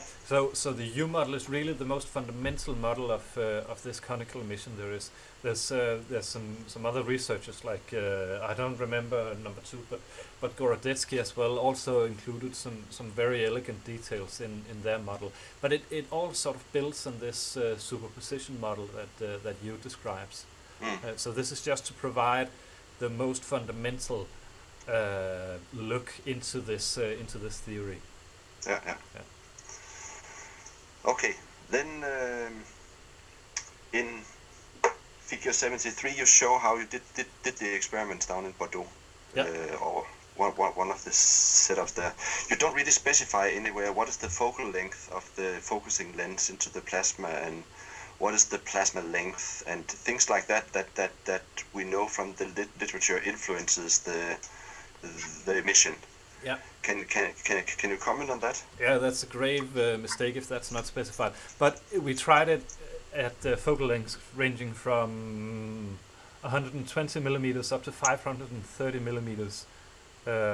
Really to test the gamut of numerical apertures, because other authors has described this numerical aperture as the driving factor in whether or not there's a conical emission. And what about, I mean, from what you saw in the lab, what was the plasma length? Was it like a centimeter or just a few millimeters, or somewhere between a few millimeters and 4 centimeters? Okay. 4 centimeters. Yeah, for the long lenses you get a really long filament. That's why we ended up finding this the ceramic in the first place, because I made holes in all of the off-axis mirrors, and that got tedious at some point. And the ceramic really takes the ablation well. Yeah. And what was the distance from the plasma to the ceramic or the silicon plate? It's described in the text. I think it's 60 millimeters. Ah, okay. Then I just didn't find it. Oh, Okay. but it could be hidden in a bio comment somewhere. It could also not be there. Okay. So I think what you're showing in this chapter is very, very intriguing, and I think a lot of people will think a lot about it, and therefore, of course, in the general sense, I think many people will say, well, you're wrong, but you're not, because you have measured what you have measured, right? But my first reaction is that, well, if you have extraordinary claims, then you need to have extraordinary evidence, right? Mm-hmm. So we need to rule out what could be the reason for that you don't really see this conical emission in your case. Yeah. And one of the things I thought about is that you write that this ceramic filter is an excellent scatterer for infrared and visible light. Yeah. And it's 1 millimeter thick. And you showed the absorption, you showed it in your talk also, you showed the absorption coefficient of it, or let's call it loss. I forgot where that was, but it wasn't one of your slides at least. It's also somewhere in this text here. Yeah. But anyway, how do you know that the signatures you see is not because of scattering in your ceramic filter of the terahertz? Well, I mean, the grain size is much smaller than you'd expect to scatter terahertz radiation. So I would expect that you need grain size that's in the order of the wavelength, or somewhat, maybe a factor 10 plus or minus. But the ceramic is really very smooth. Yeah, but if you have crystalline aluminium oxide, Al2O3, the terahertz absorption is not very high. Yeah. So the loss you showed on, where was it? I forgot where the figure is in your. It's on the screen. But you showed it on slide 30. Yeah. How do you know that is absorption and not scattering? The loss you see there. I don't care if it's absorption or if it's scattering. I care if it's. I assume. So that's the delimitation here. I assume that it's isotropic losses. So not diffraction, or not anisotropic scattering, because that would severely limit the strength of the results.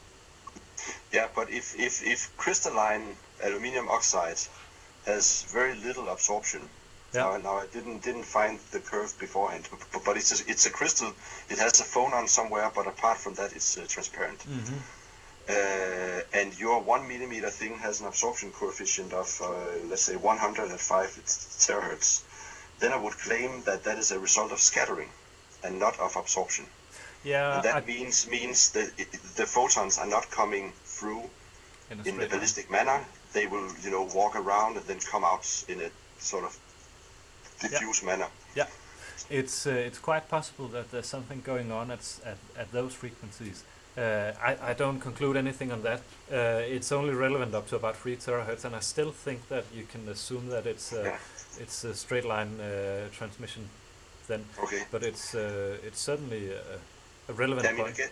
I guess your figure 74 actually shows that that is the case, but I was just wondering if scattering plays a role here. I mean, 74 shows that if you have silicon first, you see the dip.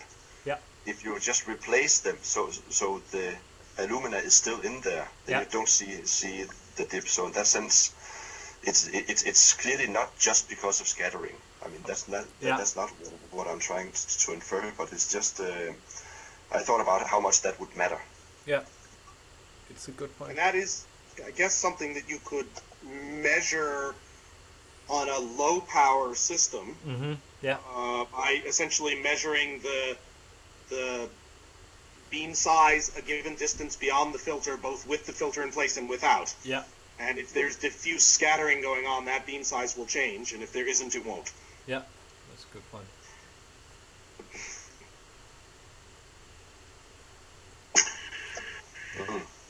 Yes. So, do we have more questions to Christian?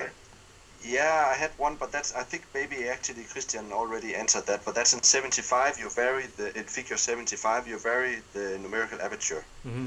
But I guess this is just by using different lenses, lenses with different focal lengths. Is that right? Yes. Okay. Okay. Good. So, Daniel, do you have anything? Well, actually, I was going to ask the same question Peter asked about the scattering. All right. Okay. Yeah. Maybe we already covered. Okay. Good. Yeah, and then if I can continue, I have a few more questions in this chapter, and then I'm actually done there. I think your experiments are very convincing in showing what you want to show. That at the at the low frequencies, it seems to be that the silicon is actually what generates this hole in the middle of the emission pattern. This is really what the experiments look like. Mm-hmm. But this is still, I think this is super intriguing because this goes against what a lot of other people see. Yeah. If I can, is it okay if I share my screen for just a moment? I wanted to show you some things. Yes, absolutely. It's just one slide basically.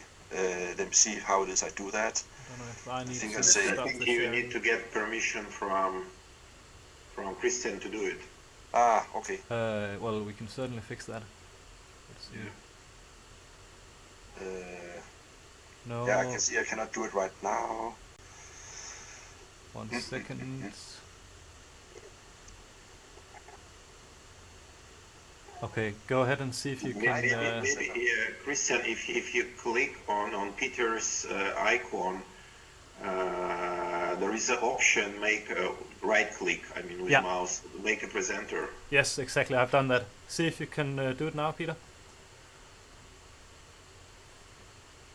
And then Peter, you should have now an option to share your screen.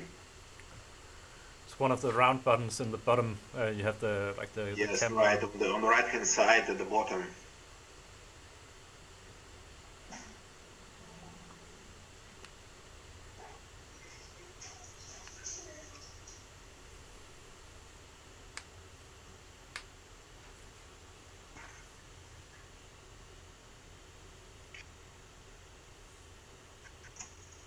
Hello? Does it work? I'm sorry, I was somehow kicked out. Oh, sorry. Wow. I think it was basically, I don't know what happened. I said present desktop, and then it just my Skype shut down. Okay. Yeah. If it's any problem, you can send it to me in an email, and we can. Yeah, let me just see. Maybe I can. I try one more thing. Yeah. It says present PowerPoint files. Yes, right. And then I say, just a second here. Yes, and then I will see if I can. Where was it? Okay, and now I'm sorry, I'm talking to myself here.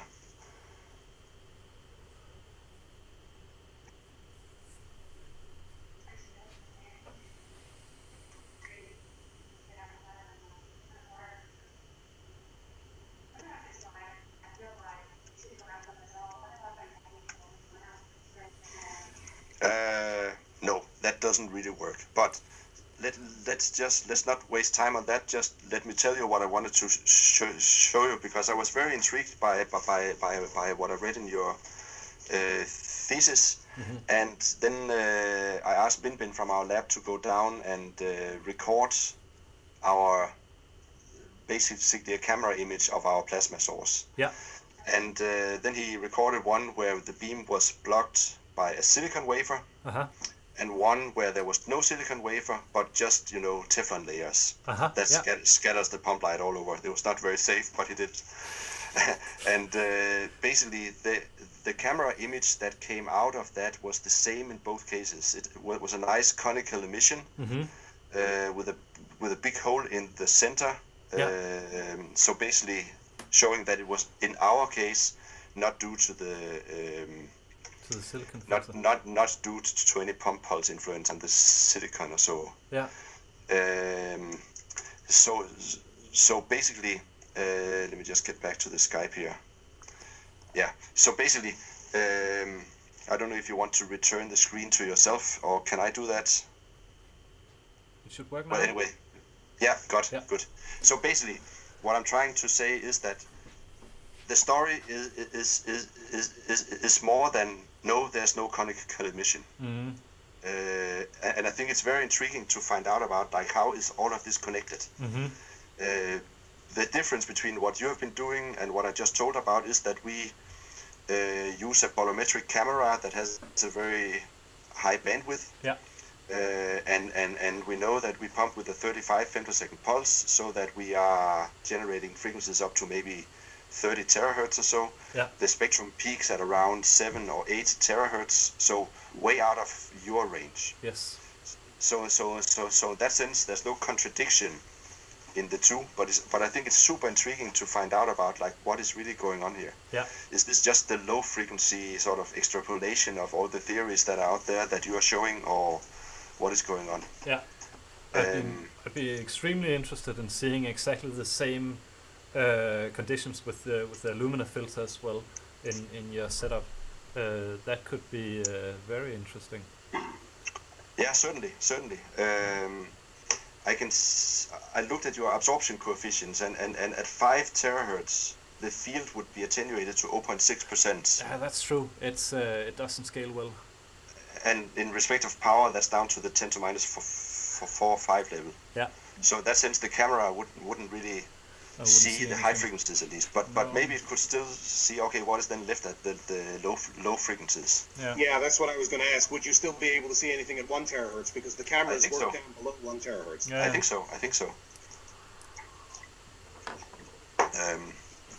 The other point, of course, is that this model from the paper by you is really, as you said, very simple. Mm-hmm. So you have to kind of explain why it's not working. Yeah, that's I don't. That's it's because I completely agree, and it's built on a fairly sound on really sound physics. So it is a mystery to me as well why it doesn't work. It's worth noting. So if you have the figure, let's see, it's one we discussed before. 1 second. Oh yes, figure 72. There's an inherent weakness in the fact that it shows a very high spatial frequency dependence of the emitted field that's not at all reproduced in the measurements for 1 terahertz. But this this could also be the fact that this is a single frequency model or a single frequency view, so to say, of the physics. But I don't know why it is so. So I have just sent you an email with the slides I wanted to show. Yeah. And I can say that we are working very closely with some theory guys from France, Luc Bachier and Stefan Skopin. They're from CEA and from Lyon, and they see in like full 3D simulations with all the bells and whistles you can imagine throwing in there. Yeah. They also see this nice conical emission. But again, they are doing their modeling at some rather high frequencies. This is at 20 terahertz, I think it is. Yeah. So what you see on this slide here is basically the simulation is sort of the cross-sectional view as you move along the plasma, and this is the generated field that you see in that animation. So you can see that there's like a radial cone of light coming out of it. Yeah. And on the next slide you can see those experimental things that I talked about. Yeah. Okay. Very nice. So yeah. So these are those two images. Yeah. And of course the Teflon layer scatters the light a little bit, so it doesn't look as clean. Yeah. It's not completely symmetric, maybe because of the BVO angle as you wrote about, but basically the conical emission is quite clear. Yeah. Undeniable. Anyway, I hope you don't understand this as an attack of what you have done. I think you have done a very nice job there. Yeah. No. It's just my expression of that. I think it's very intriguing, and we should all find out about what it is. Yeah. Exactly. No, I take it as a great commendation. It's don't worry. Yeah, right. Actually, my last question here was actually, well, what is then wrong with those models? Since but we already talked about that. Yeah, it's tricky.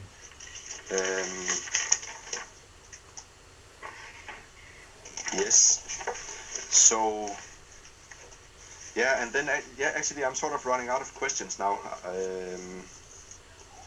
You didn't talk about this about these. The last chapters of your thesis about what was called easy production of Terahertz optics. Yeah. But I think I had one question there where it was basically about whether you had actually tried to use some of those optics. Yeah, that's what's in the TDS setup that I use. Okay. Yeah. So it works. That's yeah. Great. Yeah. So I actually believe that it's a kind of a side topic. And it's good that Christian presented the results actually in the thesis as well. Certainly, it's very useful. I think if somebody wants to step in there. Yeah. Because I don't think that will be ever published. No, it's yeah. It's a kind of technical things, and so it's good to have them. Exactly. Well, it was presented in Paris last year, and there was a significant amount of well, I thought, of course, but there was a bit of interest in it from the people at the poster presentation. Yeah. Daniel, do you have more questions? No, I think I've got it covered. Great. Okay, so should we then consider that we are done with the questioning from the committee members? Yes, from my side, certainly. Yep. Okay. So I got one question by email, which I'm going to put now into the chat so that Christian can see it. I can also actually forward it. Maybe the better would be just to, but I can do it both. Can you just copy the text in on the chat maybe, or? I just put it into the chart. And the question came from Henning Larsen from TU Photonics, which is a campus in Risør. Yeah. And Christian, can you see now it in the chat? No, not yet. Yeah, I can see the chat, but there's no question. I have it on my chat. I can read it up if you want to. That might be necessary. What I can do now is just to forward an email to Christian. Yeah, you can do that too. I don't know why it's not showing up in the chat. That's strange. Yeah. Yeah.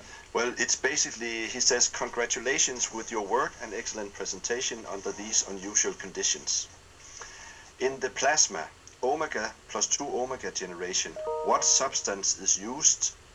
Is it possible to choose another material or maybe change the pressure such that it has an improved spectral emission in the desired terahertz region?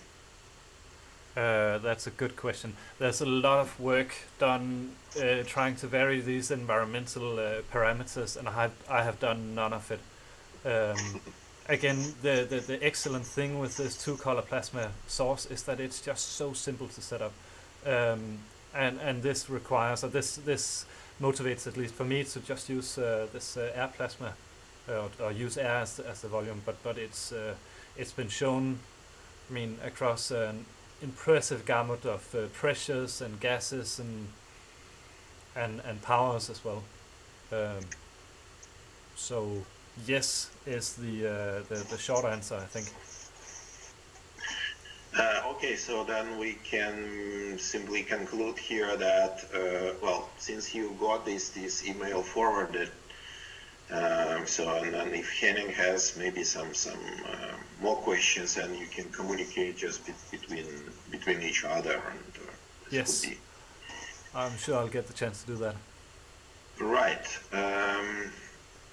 I think now we are coming to the end of this discussion session, and before to make any final or conclusion comments, I would like to ask Esben or John if they have anything to say. Are you there?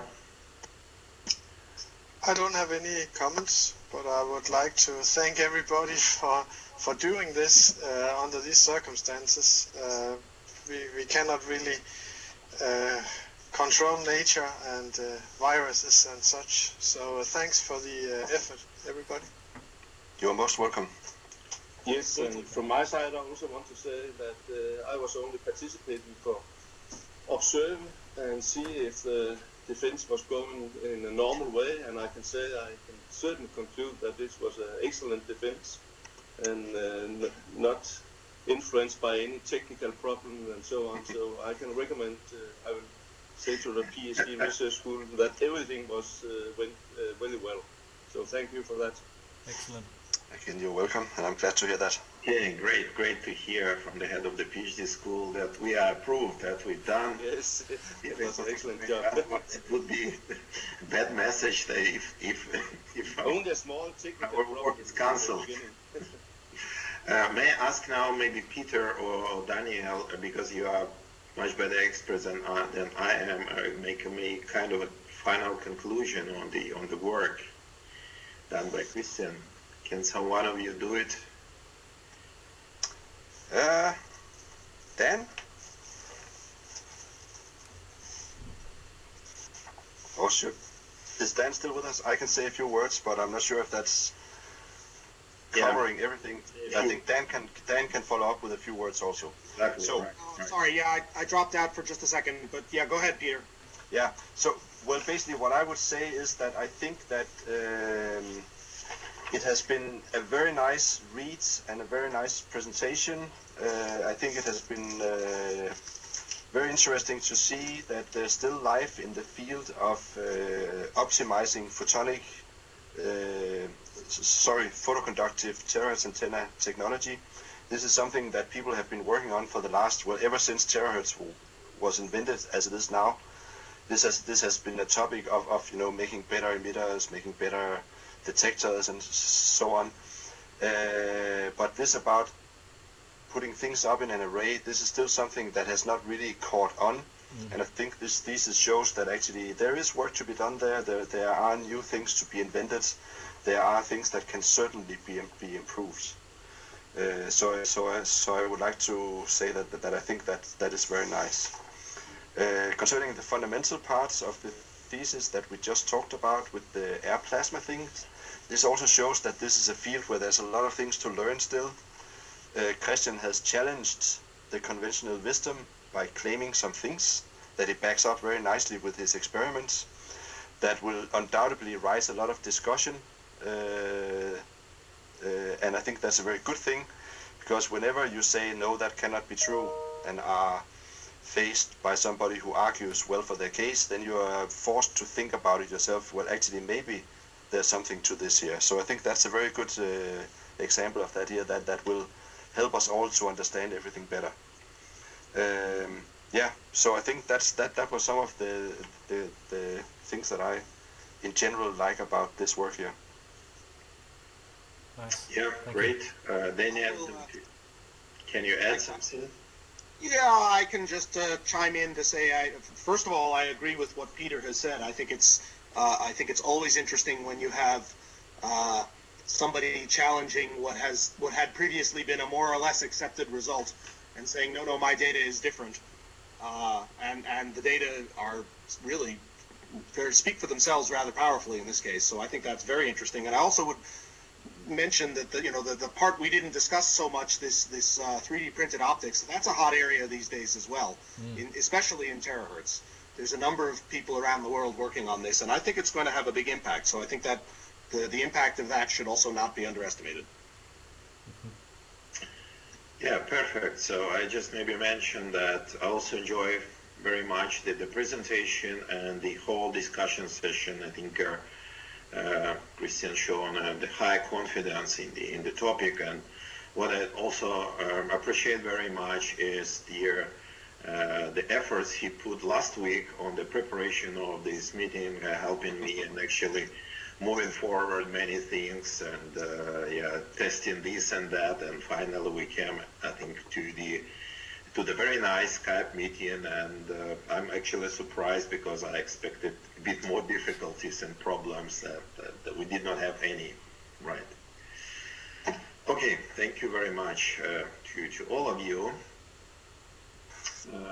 So what we're going to do now, I suggest that Daniel and Peter should disconnect from the current Skype meeting. Then we make maybe a short break of 5 minutes, and I will send a new Skype invitation to Peter and Daniel. Then we just open a new meeting for the assessment committee, make a final decision, and agree about the assessment. And after that, we can join the existing Skype meeting again. All right. Excellent. That All right. sounds okay. Okay. And, Okay, but I will drop out now. I just want to. I'm sure now it's running, and I just wanted to see the defense. Okay. Yeah. Excellent. Good. Have a nice day to all of you. Thank you. You too. Thank you. I Likewise. will. Can I say something as well? Yeah, sure. Excellent. No, I want to thank you for the very nice discussion as well. I'll stop the live stream now as well, and then we'll do then you can do your thing by yourself. But thank you. Sure. Yeah, you're most welcome. Absolutely. Glad to help. Good. So Vladimir, you send us a link in a moment. I'll send you a link in a minute, and then we can start a new meeting maybe in 5-6 minutes or so. I mean, just having a short break. Yeah, 5 is fine. Yeah. Yeah, perfect. All right. Yeah.